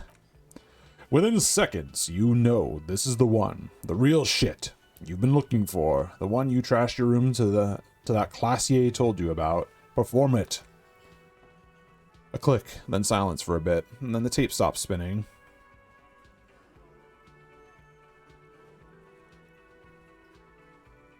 Could I sing this for karaoke? I think I could sing this.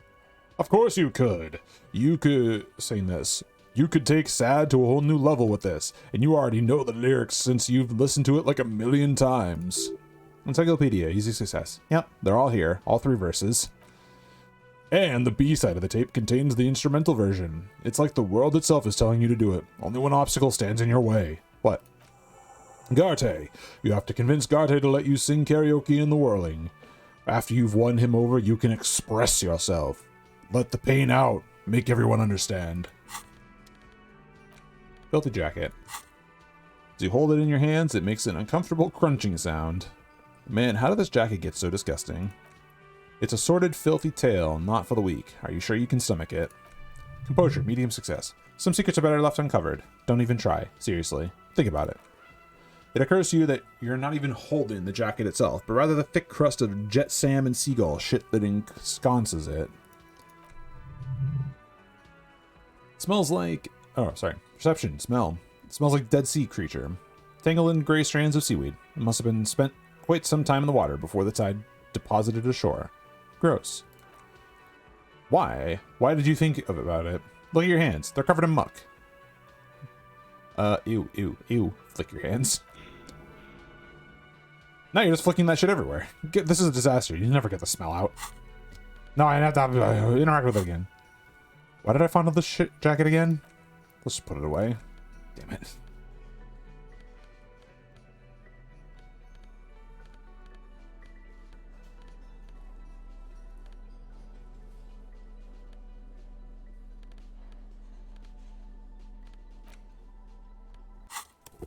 Let's read a case file from the ledger, actually. It takes about half an hour to piece one together using the system you've devised. Which one do you want? The Next World mural. I'm probably going to read a whole bunch of this shit and then call it, because this is going to throw my voice out, by the way. Actually, one second. Let me grab some water first before I'm a big dum-dum and do it while having a dry throat. Swap some laundry. And then I'll read a whole bunch of case files. So I'll be right back.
folks.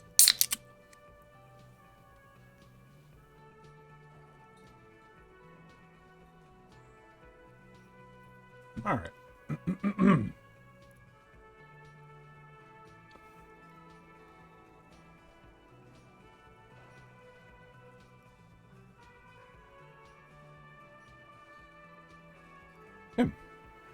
The Next World mural.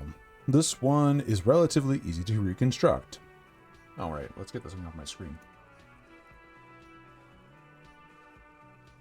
Overnight, on 1202, a graffito, nay, a mural, appears on an 8-story tenement overlooking central Jamrock.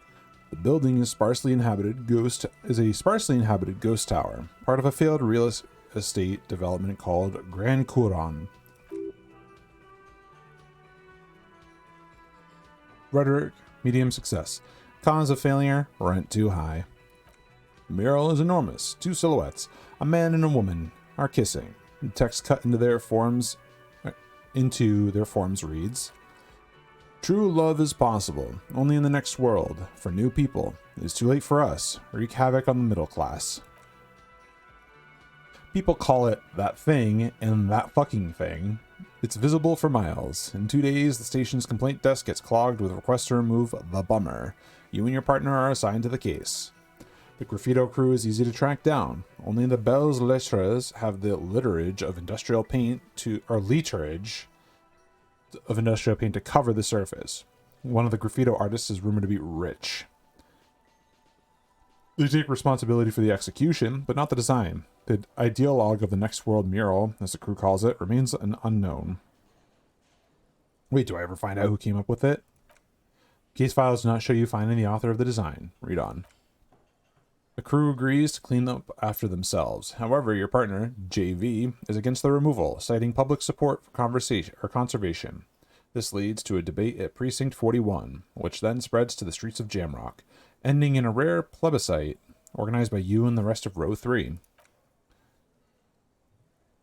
9,000 people were subjected to the mural's message. All of Lakeside, Central Jamrock, and Villalobos,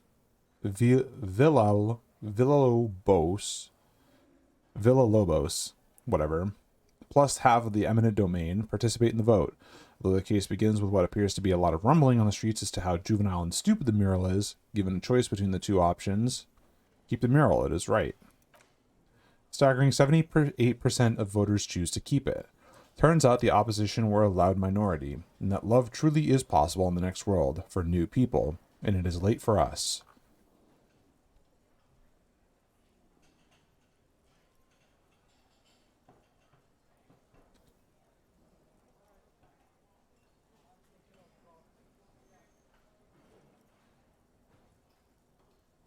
The middle class are not to be blamed, it's human nature. Did anyone ask what you believe in? Man with the smelly toilet ledger? What do you want to tackle next? Or are we done here? The unsolvable case. AKA Leslie and Burke, AKA the public indecency drunk and the property damage drunk, is a cursed case. It has been passed from unsuspecting officer to unsuspecting officer for 10 years.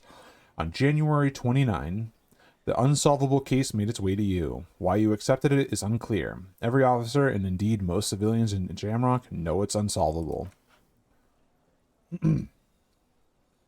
Leslie will always take his pants off when he's drunk. Burke will always trash everything. It's just what they do. It is their nature. You cannot change the nature of a man, and you can't lock them away, because public indecency and small-scale property damage are not punishable by incarceration. The only way for Leslie to stop displaying his genitals and for Burke to stop attacking things would be for them to stop drinking alcohol, which in their 40s or 50s, it's hard to tell because of their distorted features, is a medical improbability. Couldn't we just keep him off the streets? You would think that, but you're wrong. Where's the fun in exposing your genitals or breaking stuff in your own home? No, Leslie and Burke are on the corner of Main Street and Perdition, because that's where the action is. Logic, medium success. Can you keep it yourself off the streets? Proceed.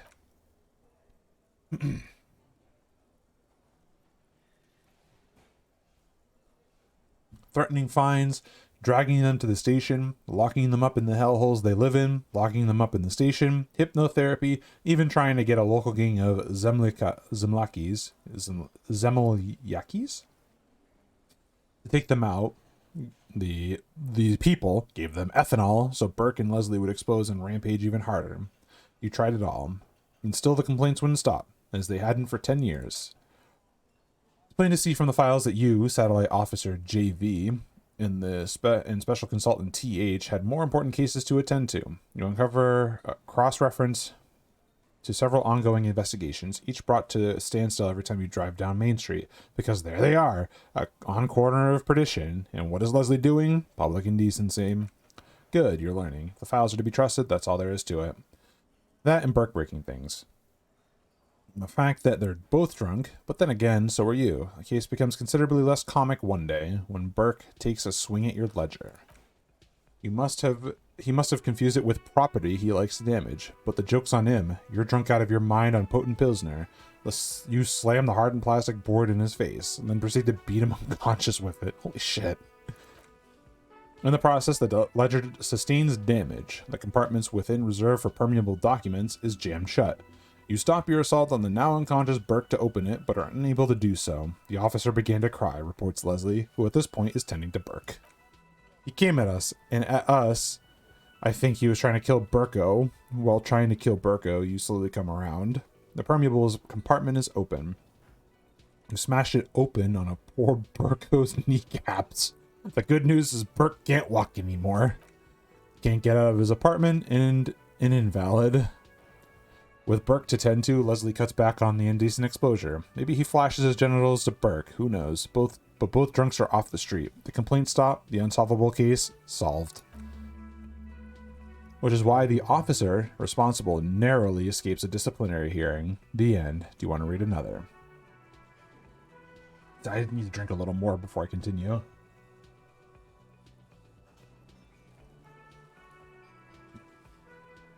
Square bullet hole murders.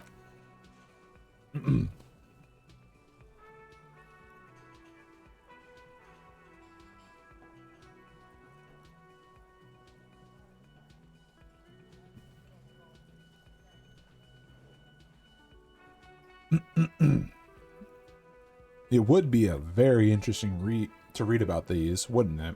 I mean, there seems to be a square-shaped entry wound in the victim's forehead. She's been sitting there for weeks, on her rocking chair, with a square hole in her skull, staring at the wall, her mouth agape. But that's all you've got.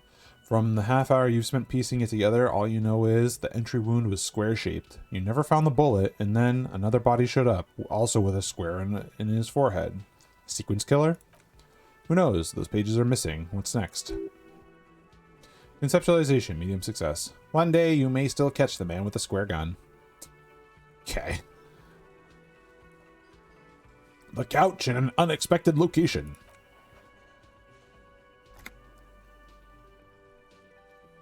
Some assholes brought their couch outside and hung out on it in the middle of a street, on the roof, on the hillside by the motorway. You know, at an unexpected location. They were young and they thought they looked cool on it.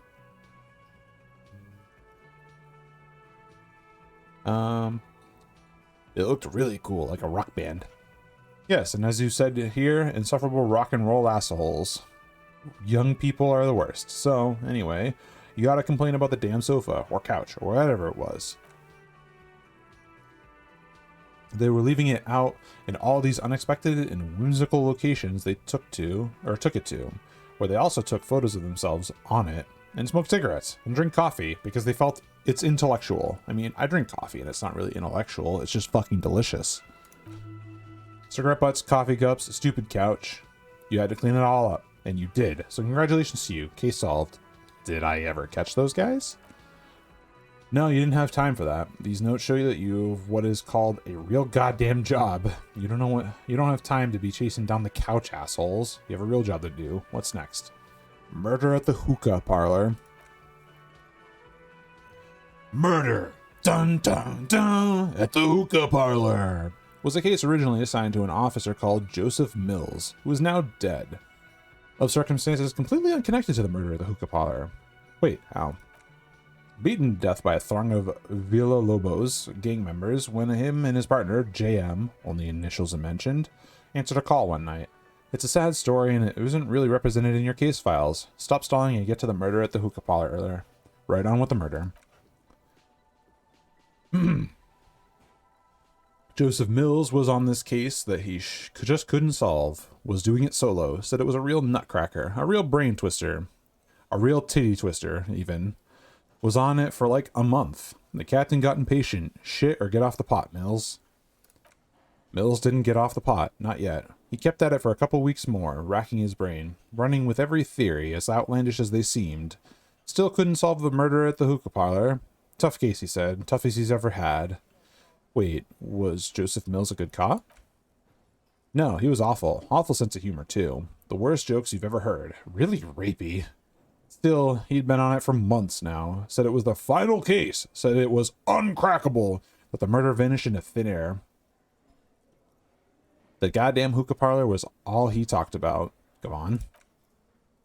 Okay, so the case is handed to you because Mills isn't getting anywhere. And you look into it. Here's the setup. A young man is found dead in a hookah parlor. You know, those places where you go and smoke bubblegum flavored vapor all day. Can you get high off of it? No, it's soot and water vapor. It doesn't do anything. Stupid. Yeah, so anyway, young man in his 20s found with his skull busted open. Right on the floor of the hookah parlor. In the middle of the day. No one else is in there. Only client that day. In perfect health, too. Some kind of movie producer. No one enters, no one exits. He's just sucking on his watermelon hookah all morning, all noon, like he usually does. He's a regular. No calls, nothing. Just sucking on the hookah until 15:45. Then bam, he's dead on the floor with his skull busted open, blood everywhere. What could happen? Or what happened? How could it be? Mills had no idea. Invisible assassin, movie deal gone sour, girl at the counter did it. Nothing fits. Eerie. Man just dropped dead. So you go to the parlor, see cushions around the table. Table's low, heavy, really sharp edge. He sucked hookah, stood up, passed out, hit his head on the table, and died? See? You can't even read the thing without solving it. Yeah, it was that. Turns out hookah does something. It turns off your brain's oxygen supply, and you don't notice it until you get up to go to the bathroom. He must have sucked a lot of it. Yeah, he liked his hookah. Steven was his name. And what, he was doing there... What was he doing there for 6 hours? Smoking hookah, didn't you hear? I don't know, trying to come up with a movie script maybe. Anyway, that was the murder at the hookah parlor. Joseph Mills wasn't a good detective, and about 30 minutes has passed piecing it together. Next. Cool. I expected a lot more, actually. A lot more reading. Yeah, I'll continue on with it. Ooh, wait, hold up a second.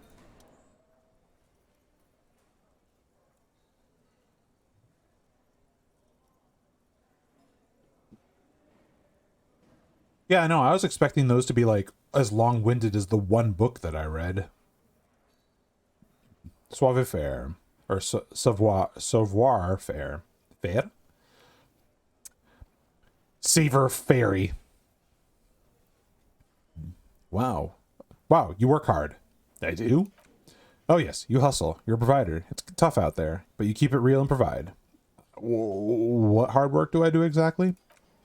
Look at yourself. You're a human pedometer. You must have walked 200,000 steps down cracked asphalt, mosaic, sand, linoleum after you re-emerged. That is a sign of a hustler who never gives up. The world is harsh and people are evil. You didn't make it that way. And you won't let it break you. You ride. I'm not sure I ride. Oh, you do. You make money. You got gills, baby. Meaning those black papers with the faces of the innocents on them. You bring in the Franco and Franconeer? What? And the Solus. It ain't easy, but you do it. Day in, day out. You didn't make the rules, but you won't lose. You're a cop and a sprinter and a money printer.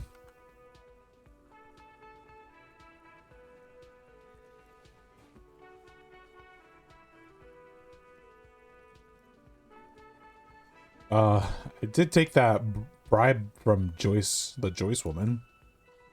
Oh yeah, you took that bribe hard. You're a killer. Can't say I didn't make that Seleng guy give him some of his... Can't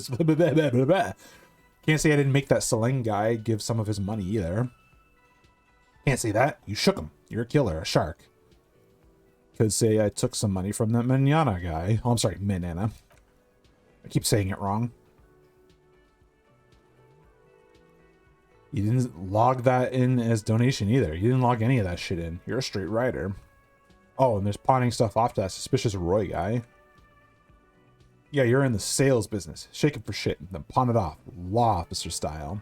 Yeah, I guess I've made some gills, sure. Sure. Has it been easy? Is life easy? Have you not gone into cardiac arrest? Are you not about to have an anxiety attack or shoot yourself in the mouth? But you still hustle 24/7, ride or die. Now you ask yourself, are you rich? No, not. That's right. You work harder than anyone. You almost rode yourself to the grave and you're still practically a hobo. Why is that? I don't know. Why am I so poor? I've literally been scrounging money up this entire time, and I'm just like, yeah, it's a video game, and I'm sure I spent my last paycheck on fucking alcohol, but like, I don't know why I'm actually just so lacking in money. Because of the taxes. G-Man's got his jam-covered sticky fingers in your pocket, stealing from you every time you buy, sell, walk, talk, fart, so much a sneeze. Did I just rap? Is that white people rapping? Rhetoric, medium success. Aren't taxes almost non-existent in the gossamer state that is Ravishol? I thought there were no taxes. You and I both, but they got those indirect modes of taxation. Sales tax, excise duty, extraction tax, this tax that doesn't even have a name. Plus there's that stuff people in other countries pay for that makes them ask for more money from you here. The gossamer state's a myth. In total coalition of government. I feel like I'm having a stroke reading this.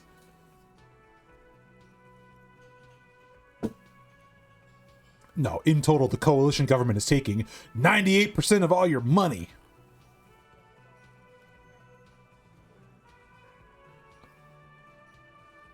No fucking way. I guess I'm a free market fundamentalist now. Opt in. Here you go, hustler. Fight the righteous fight. Free the people. Keep it real. Keep it street. Keep foaming at the mouth furiously on the tax issue. Oh, fuck.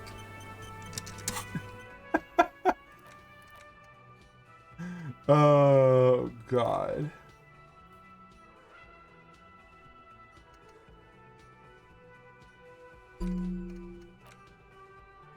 Oh, God, that gives me temporary research. Oh, Jesus.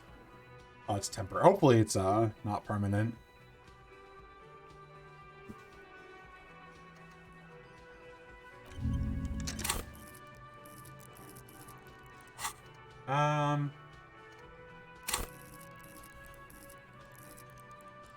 Man, I really should have made it empathy my my signature skill, but I didn't know.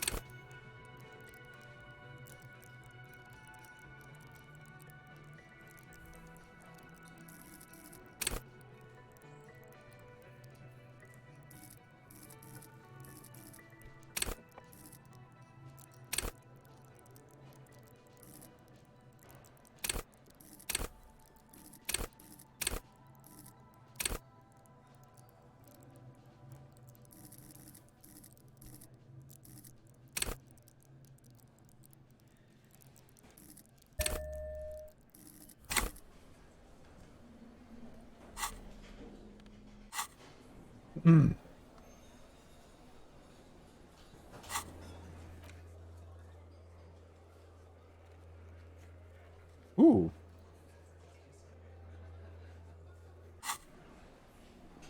Oh, by the way, you. Oh, hello, dear. There you are again. I ran into your husband on the coast. Goodness. How is he? Did he say why he hasn't returned yet? The old woman clasped her hands together over her blanket. He's fine, ma'am. As I had suspected, he couldn't get back earlier because the water lock on the canal is broken. Now he's just finishing up some work. Oh, yes. That's my Morel. He's bound to catch a cold staying out there for so long. But I am so relieved to hear that he's okay. Thank you for putting an old woman's heart at ease, if even a little. Empathy, easy success. You haven't, however. There are dangers out there. Our aging bodies fail. Her heart won't rest until Moral is safely back with her. Garte! Hey, was there something you needed? Suggestion, easy success. Well, well, bringing him the new bird sure made a difference in his attitude. Garte, I need to sing karaoke now. No, you don't. It's not happening.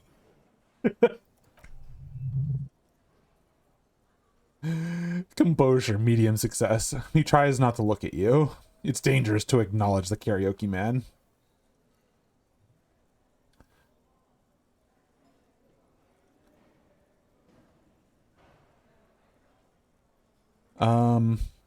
It's part of my quest for self-discovery. Help me. The Whirling's not a charity or a musical therapy clinic. It's a commercial establishment. You're going to scare away the customers. Okay. Oh, I should wait for Kim. You're right. Okay, yeah, you're right. Right now is not the right time. There never will be a right time, believe me. That karaoke system is only there for show. I'm not going to let anyone use it anymore. Thank you for saying that. I was about to like go in on that. I wanted to go up to the mirror. I wanted to try to do the encyclopedia check.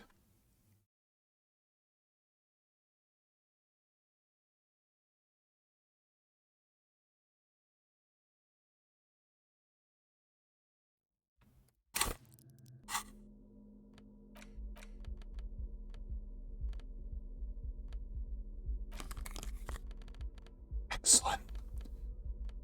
What else? Give me more encyclopedia. I doubt there's anything that really... There might be, like, one of these shirts. Yeah, that's it.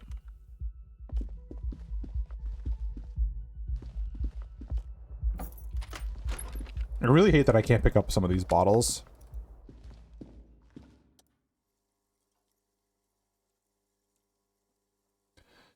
Dig deep into your mind to locate the source of the expression. Success. It belongs in the new, the third decade of the current century. Enough time had passed from the failure of revolution that, for a fleeting moment, free market economy seemed like the ultimate uncontested way of life for our species. Okay. Things were good. It was smooth sailing. People made gold and champagne-tinted interiors and facades to suit the times, calling this the new style. But more importantly, disco happened. Forget about ostentatious orchestrations. For Ravishal, your city, that meant only one thing. Guillaume le Million. Drama, medium success. If it doesn't rhyme, you're not pronouncing it right. That's fucking dunked on by my drama. Out of the dazzling swirl of disco music in an... All right, air conditioner, relax.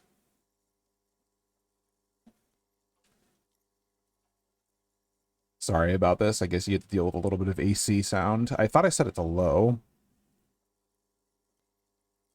Out of the dazzling swirl of disco music in an open-air boîte de nuit, somewhere in Ravishal West, Guillaume's blonde mane appeared on the stage. He sang some bullshit, then he made the expression. I feel the need to add a clicking sound when I make it. You know, like... The click is used to spur on a horse.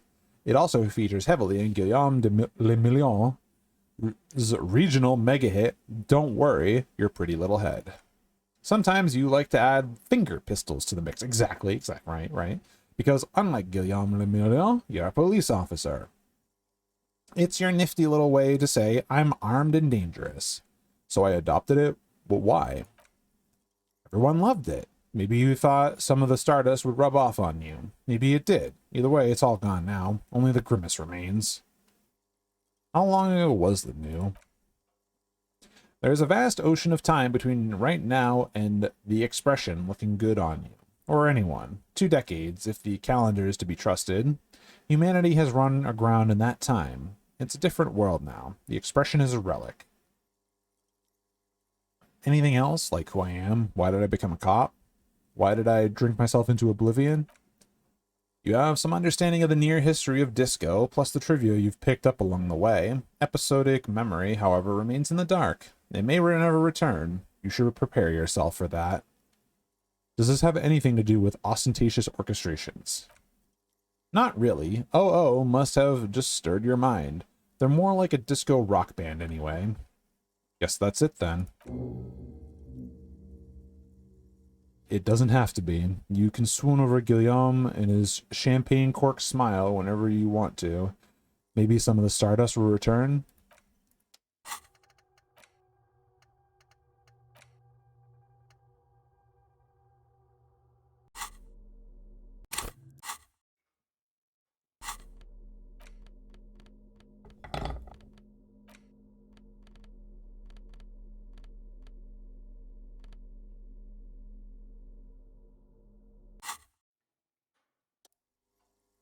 Let's try to fix the faucet. Success! The faucet is quite terribly mangled, but you just might be able to twist its parts into place. Handle the chain cutters deftly, applying just enough pressure. The faucet regains a recognizable shape. The steam stops. Told you that you needed those chain cutters. Everything is connected. Everything has a purpose. The mirror begins to clear slowly without you having to wipe it.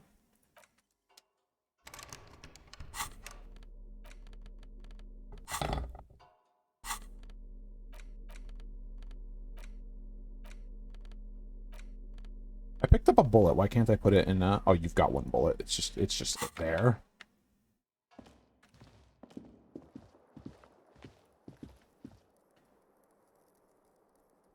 Cool.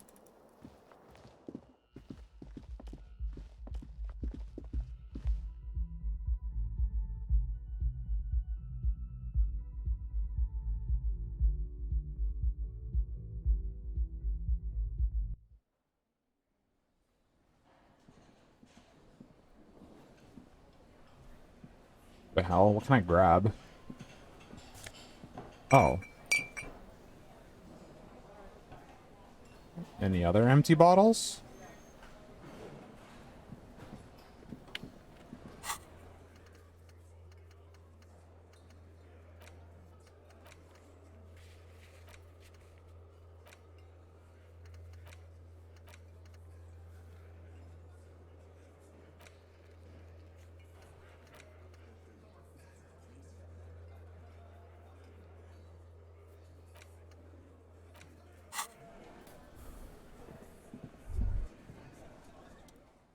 Encyclopedia. The theme on the pinball machine is a standard royalist theme, used on everything from pinball cabinets to full-flavored cigarettes. What are its hallmarks?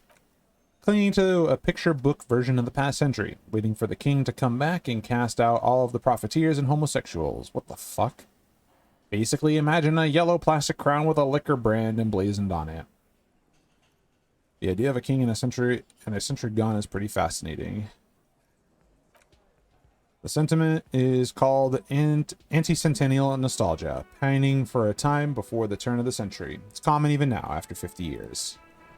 Weird thought, but alright.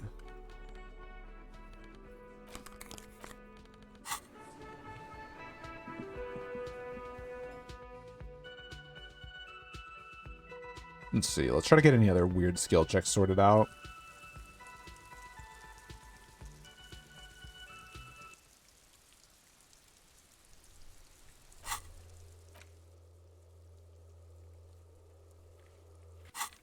Hey, yo, Tommy.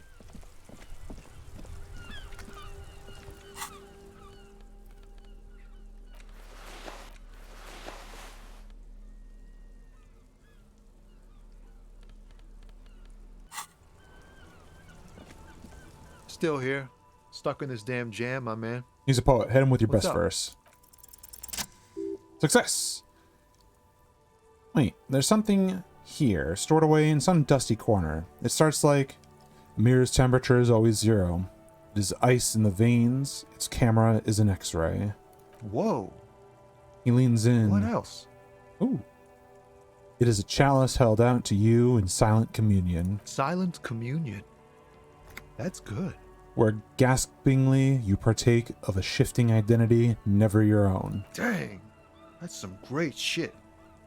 You came up with that yourself. Drama, challenging success. Or did you learn it in school? More importantly, who can prove if you did? Go with it. You deserve some acclaim.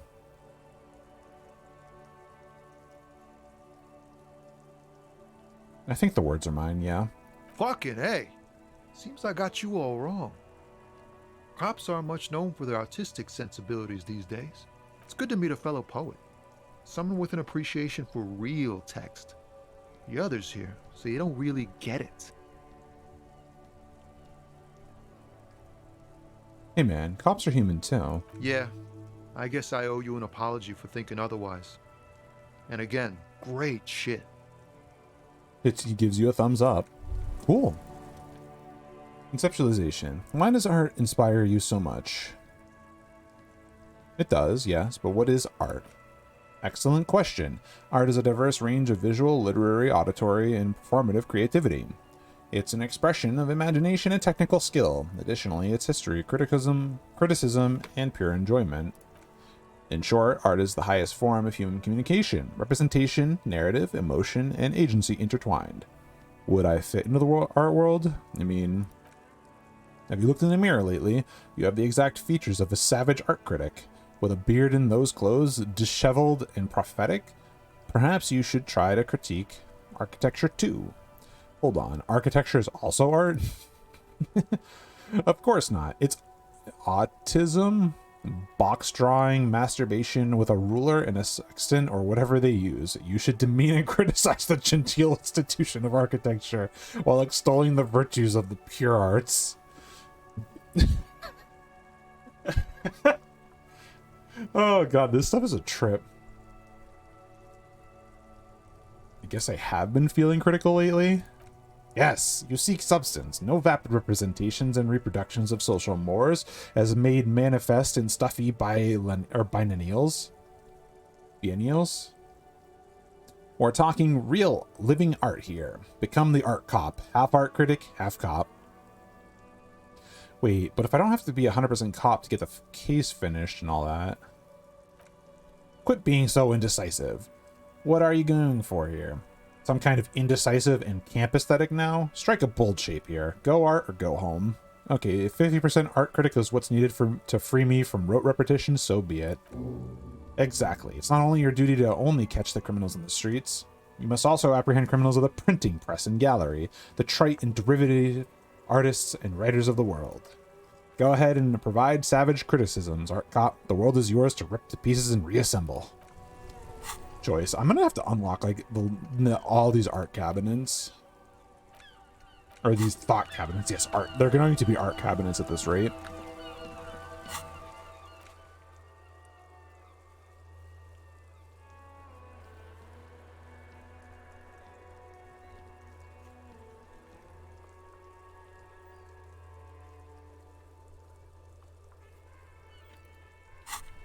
Go check out that ice maker.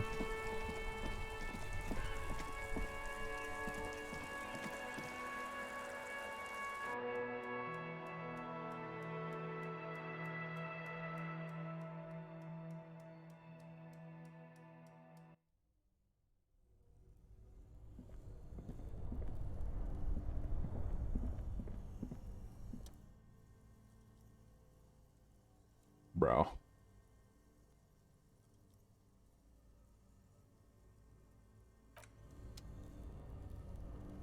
Whatever. That machine's just not thawing. Despite it has been like 2 days.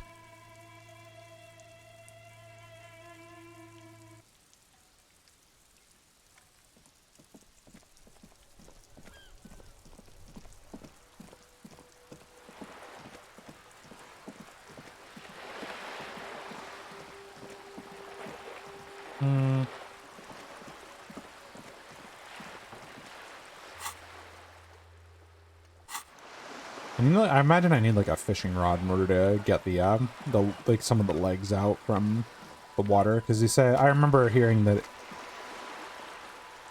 some of the armor was thrown into the bay. No idea where we get a fishing rod though, not yet at least.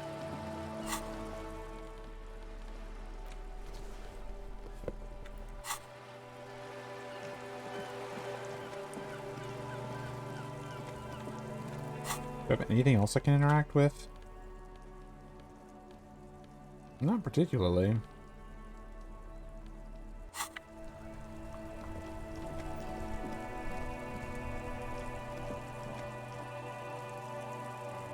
Call it a day and continue on.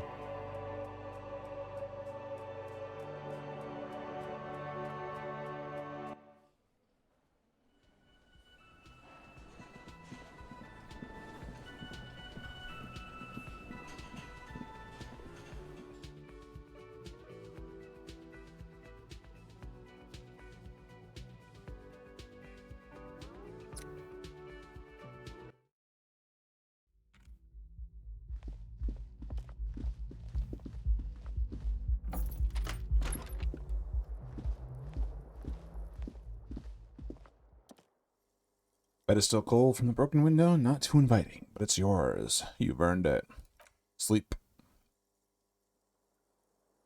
It's not easy, but your bones are so tired from what feels like weeks of work on your case. You have to try. After what feels like hours, you feel you might be sleeping.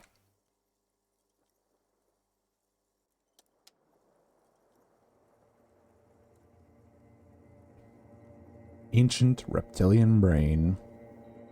Gods, baby. A million little lights in the dark. You're one fine instrument, brother. All those faces and all those names. All that laughter and screaming and scheming around every corner, every street. Recorded in you forever on ferrotape. Spinning, spinning. Tell me, am I dreaming? No, you're spinning tapes at the discotheque. The great unseasoned disco of the mind. The flash. The bang. The endless learning experience. Spinning on in eternity. On and on it goes. The untold hours.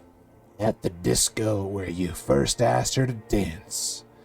Rising, rising. But the dark curvature. The great wingspan asleep, studded with stars. Behold, there are millions of them down there. The first time, the last time. The smoke in her mouth, the potted flowers, the faces, turning, changing. But what is it? It's the world, Harry boy. You're made of it. Every day you're out there, you make more of yourself from it. I'm afraid you can't be unmade now. You can never forget this shit. The rain, the snow.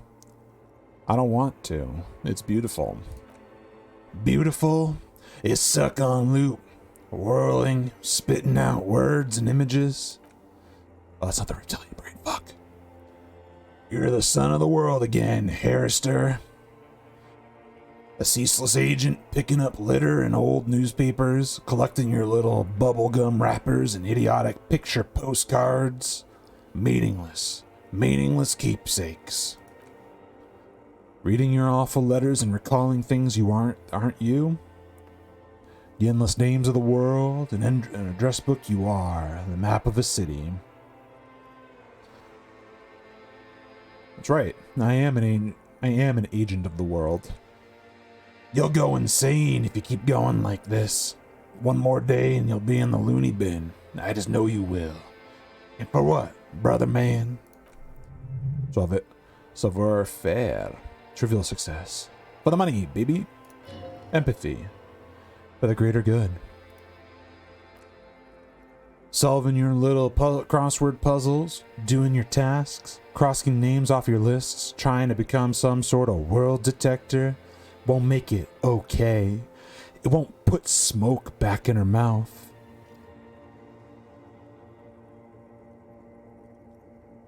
We're making progress, measured, steady progress. There he goes again, a real political animal, our Harry. He still doesn't see that it's the world that's changing him. He's got no idea what he's in for. Why? 'Cause only love can break your heart. Feel the pillow under your cheek. Beep, beep, beep. The alarm is ringing, Harry. The disco circus goes on and on. You barely slept 3 hours last night. Logic, medium success. Do it for the picture puzzle. Put it all together. Solve the world. One conversation at a time. Open your eyes.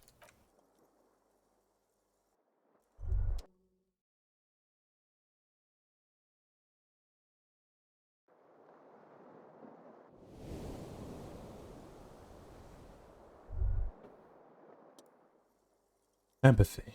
Good, you're up. Listen, there's something that's been bothering you for a few days now. What is it? It's a suspicion, or a feeling, really, that things are not quite in hand around here. Logic, medium success. An earth-shattering deduction from your psyche. What will those guys come up with next? Every day things seem to spin more and more wildly out of control. The center isn't holding, and despite your efforts to moderate and contain these energies, things only seem to be getting worse. Let's get right to it. What needs to be done? You've got to find out who bears la responsabilité. I thought I was assigning responsibility for the murder. Harry, you're thinking about this too narrowly. La responsabilité isn't concerned with trivial questions like who killed who. It's about the real issues. The human welfare index, the price of staple goods, the transition to real democracy. Alright, give it to me. I'll accept responsibility. Whoa. This isn't some kind of dictatorship. You can't simply seize la responsabilité for yourself. It must be given by a legitimate authority, like a committee. And who should sit on this committee? Only the most even-keeled minds in Martinet. Esprit de corps. Your half-brother, the lieutenant, is a natural place to start. Together, you'll be able to discover who has la responsabilité in Revachol, and if necessary, you'll have the wisdom and expertise to assign it amongst yourselves. And what happens once we've assigned responsibility? Most likely your findings will be collected in a report, which will be carefully reviewed by your superiors. Once they've reviewed it, those same superiors will produce a set of recommendations to be taken up at the next meeting of the Standing Committee. Rest assured, no matter what happens, it will be done through the proper channels.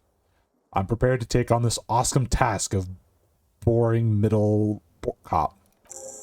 Good luck. Your report is eagerly anticipated. I doubt that.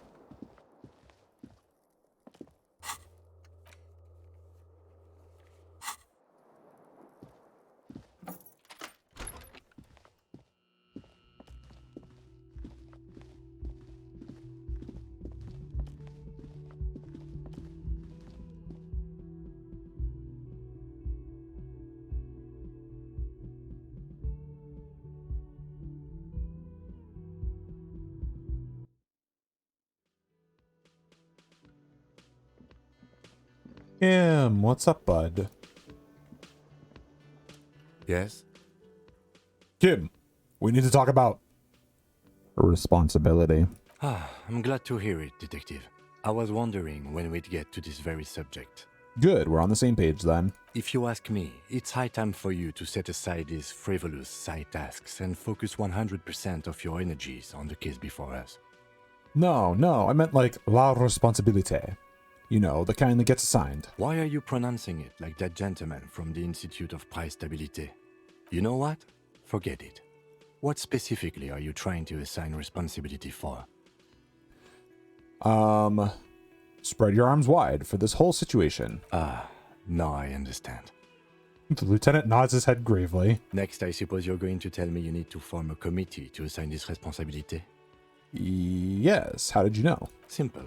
Because moral intern types love to form committees. In any event, I am just a humble law official. I may work under the moral intern's umbrella, but I'm certainly not qualified to serve on any committee. It's like I need people to tell me like I'm so fucked up. They need to be responsible for me. You know who might be though?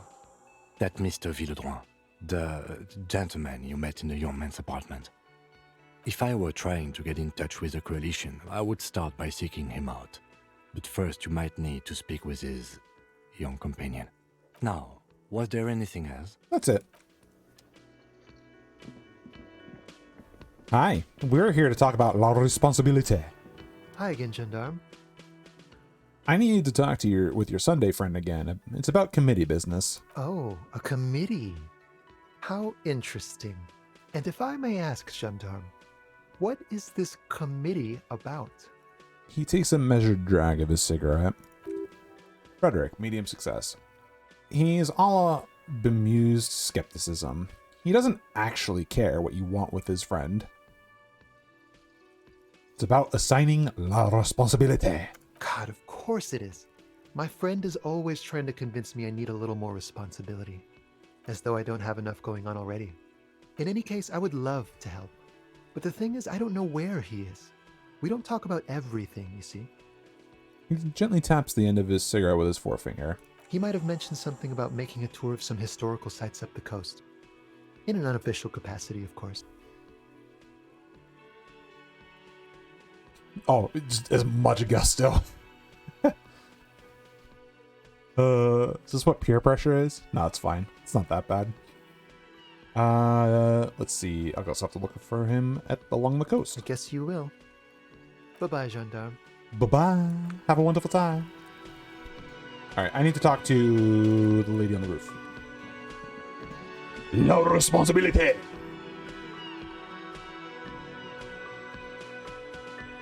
My left ear loves this.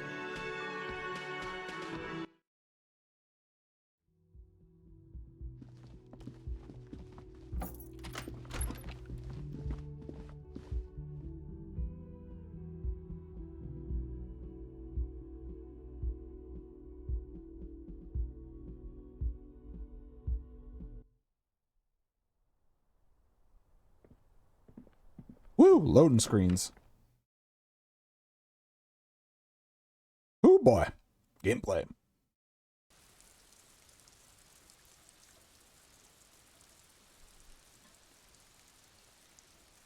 Howdy.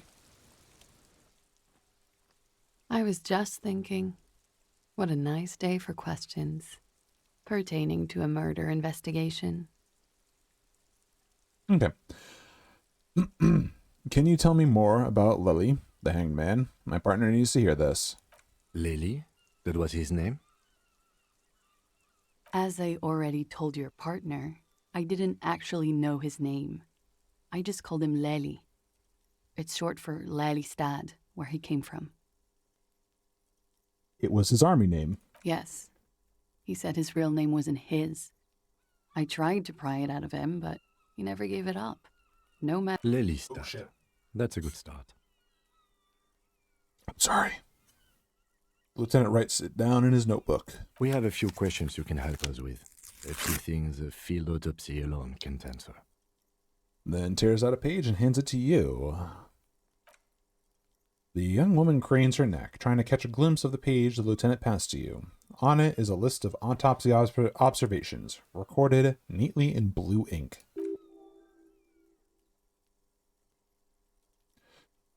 Logic, medium success. Everything left to be clarified is the column on the left.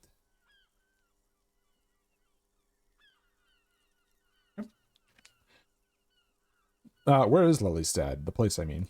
In Oranje, officer. It's, I think municipality is the term. A nowhere town there. Encyclopedia, medium success. The Lelystad municipality has few boroughs and even fewer cities. It's made of agricultural plots near the border of Gottwald. Executive summary, cows, silos, and wheat. Reaction speed, medium success. Oranje? Oranje's maps of waterways? This fits with his tattoo. You were almost right, officer. That means his race was occidental, not mondial. I'll update the form. Look at Classier. You were both from Oranje? Yes. We were compatriots. Did that bring you together? No. He was too old for that. And from another part of Oranjenrijk. I didn't even understand his accent. What brought us together wasn't Oranje. It was bad habits. I'm sorry for blocking the microphone. Rhetoric, medium success. No love for Mother Ornier, but wasn't he a soldier? This could be worth pursuing. A military man, but not a patriot. No. He left the National Service after they taught him to do what he did on Seminine. He wasn't the flag-waving kind. He was the making money, killing people kind. He was by no means a stupid man. A people person. A small platoon leader. Certainly not a patriot.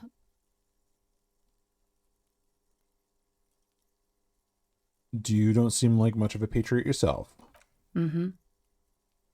There is nothing on Muindi. The old world is dead, and we both knew it. Maybe Orania did bring us together. In loathing. Well, at least that never is a good start.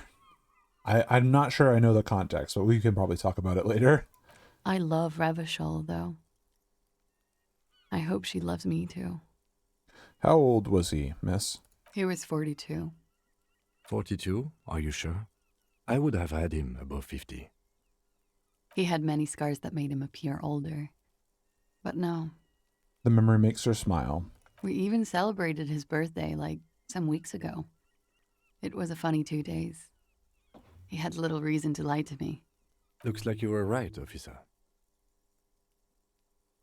The lieutenant taps on his notebook once, as though assigning some kind of point. Better not to mention it. The young woman looks at you, then the lieutenant, then you. Empathy, medium success. She's clearly sensing something. A spike in testosterone levels, perhaps. His eye color? Blue. Light blue. They were like little blue galaxies, you know? It was strange, seeing those eyes in his fucked up face. Pardon the swearing. I do him an injustice. He wasn't ugly. And he had a beautiful, soft voice. Very surprising, what with all the scarring. It was quite something, watching him speak. He had a combat wound on his chin and mouth. You got it, Dutcha. Thank you for hanging out. Have a good rest of your day, bud. Yes. Severe. It made him look like half his face was cracking away in some strange smile. That and those eyes. Ah, yes. His hair, if you can remember? It was light brown, almost blonde. He darkened it with brilliantine, made it oily. Not nice to stroke. I couldn't convince him to leave it alone.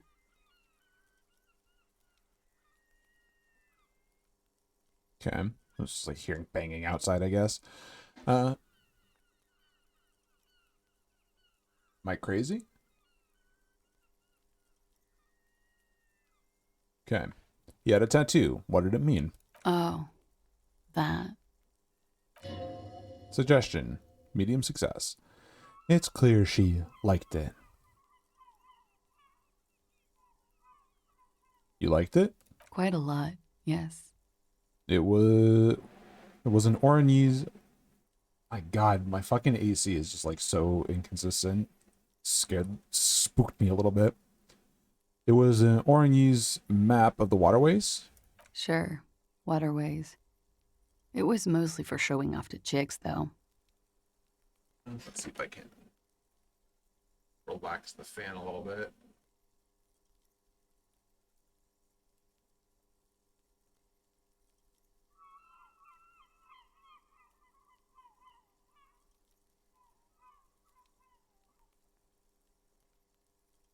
Okay. Hopefully that should dial it back a little. For showing off the chicks? How so? How? Imagine him lying in bed. Freakish musculature laid out on the sheets. Scarred, of course. Tattooed. The sheets are dirty for some reason.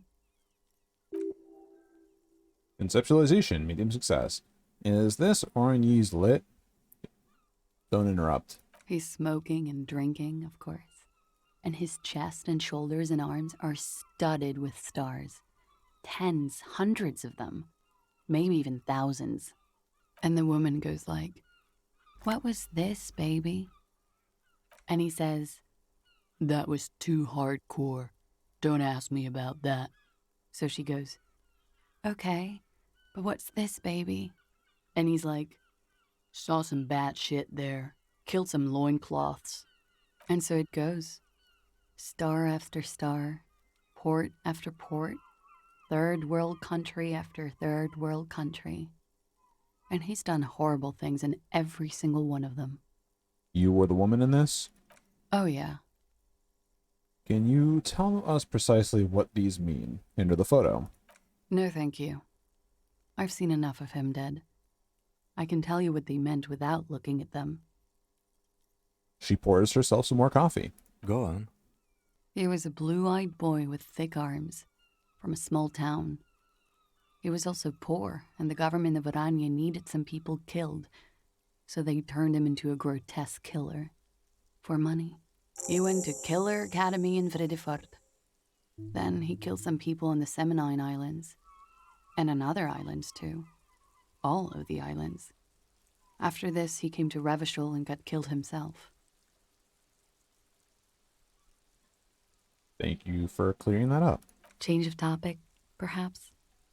She looks over her shoulder to the sea, then back at you, smiling faintly.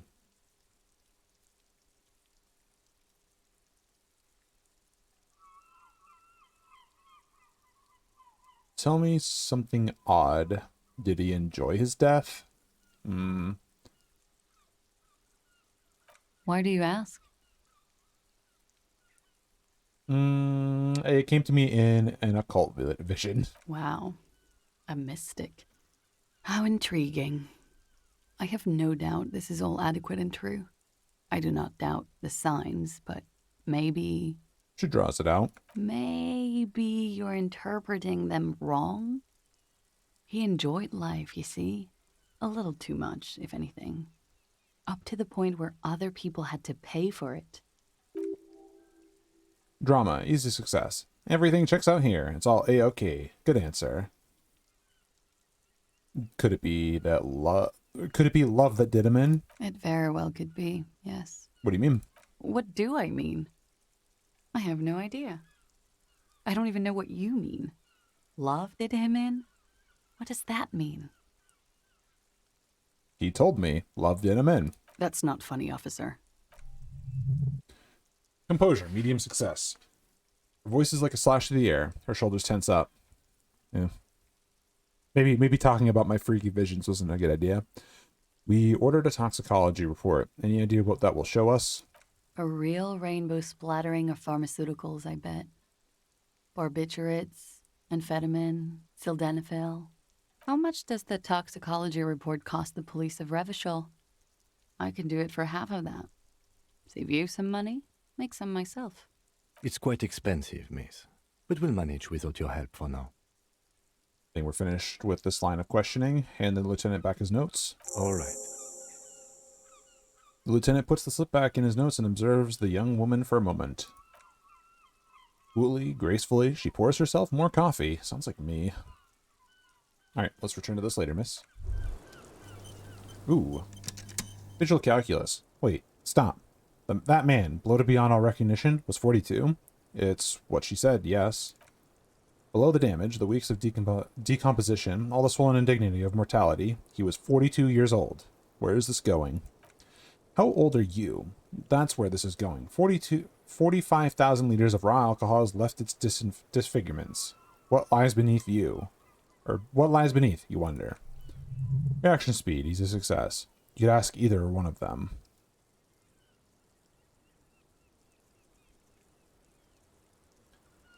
Turn around. Miss, how old do you think I am? Huh. How old do I think you are? Rhetoric, easy success. She's buying time to formulate the best answer. I don't know. 40? I was like 9 when OO peaked. That was what, 19 years ago? I liked them when I was 9. You couldn't have liked it when you were 40. Let's say you were 20-something. 25. A good disco age. 25 plus 19 is 44. I'm gonna say you're 44. Logic, medium success. Wow.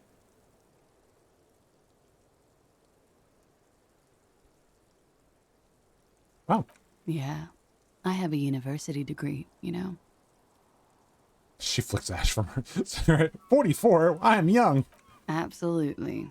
Age is just a number, man. Yes, miss, but for him that number is 56.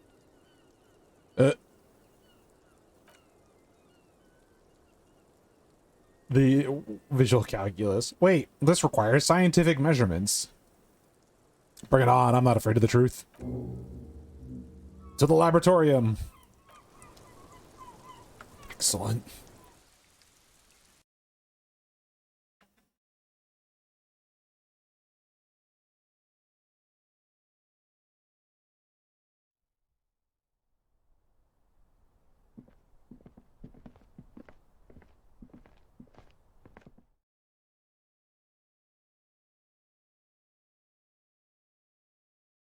Wait a minute, I should have checked my journal. Actually, maybe I should just end for the day. Do I need to talk to her about it at all? No, I just need to talk to Titus. Because I talked to her and verified the rest of the information. Yeah, I'll set myself up in front of Titus, and I'm going to call it for the day. I think I got quite a decent bit done.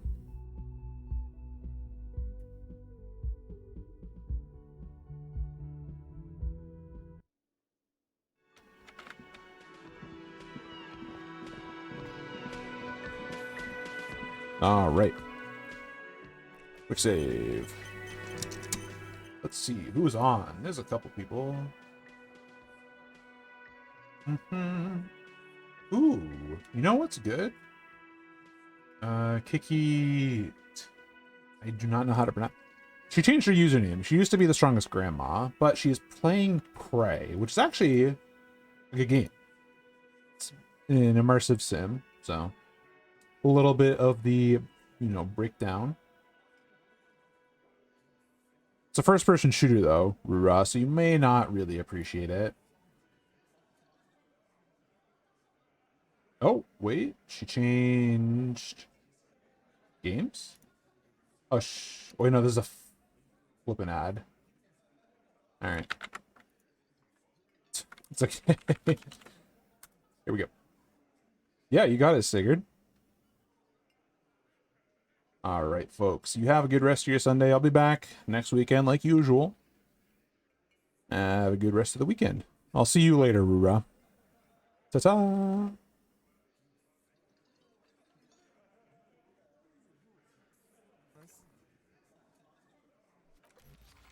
I spend like the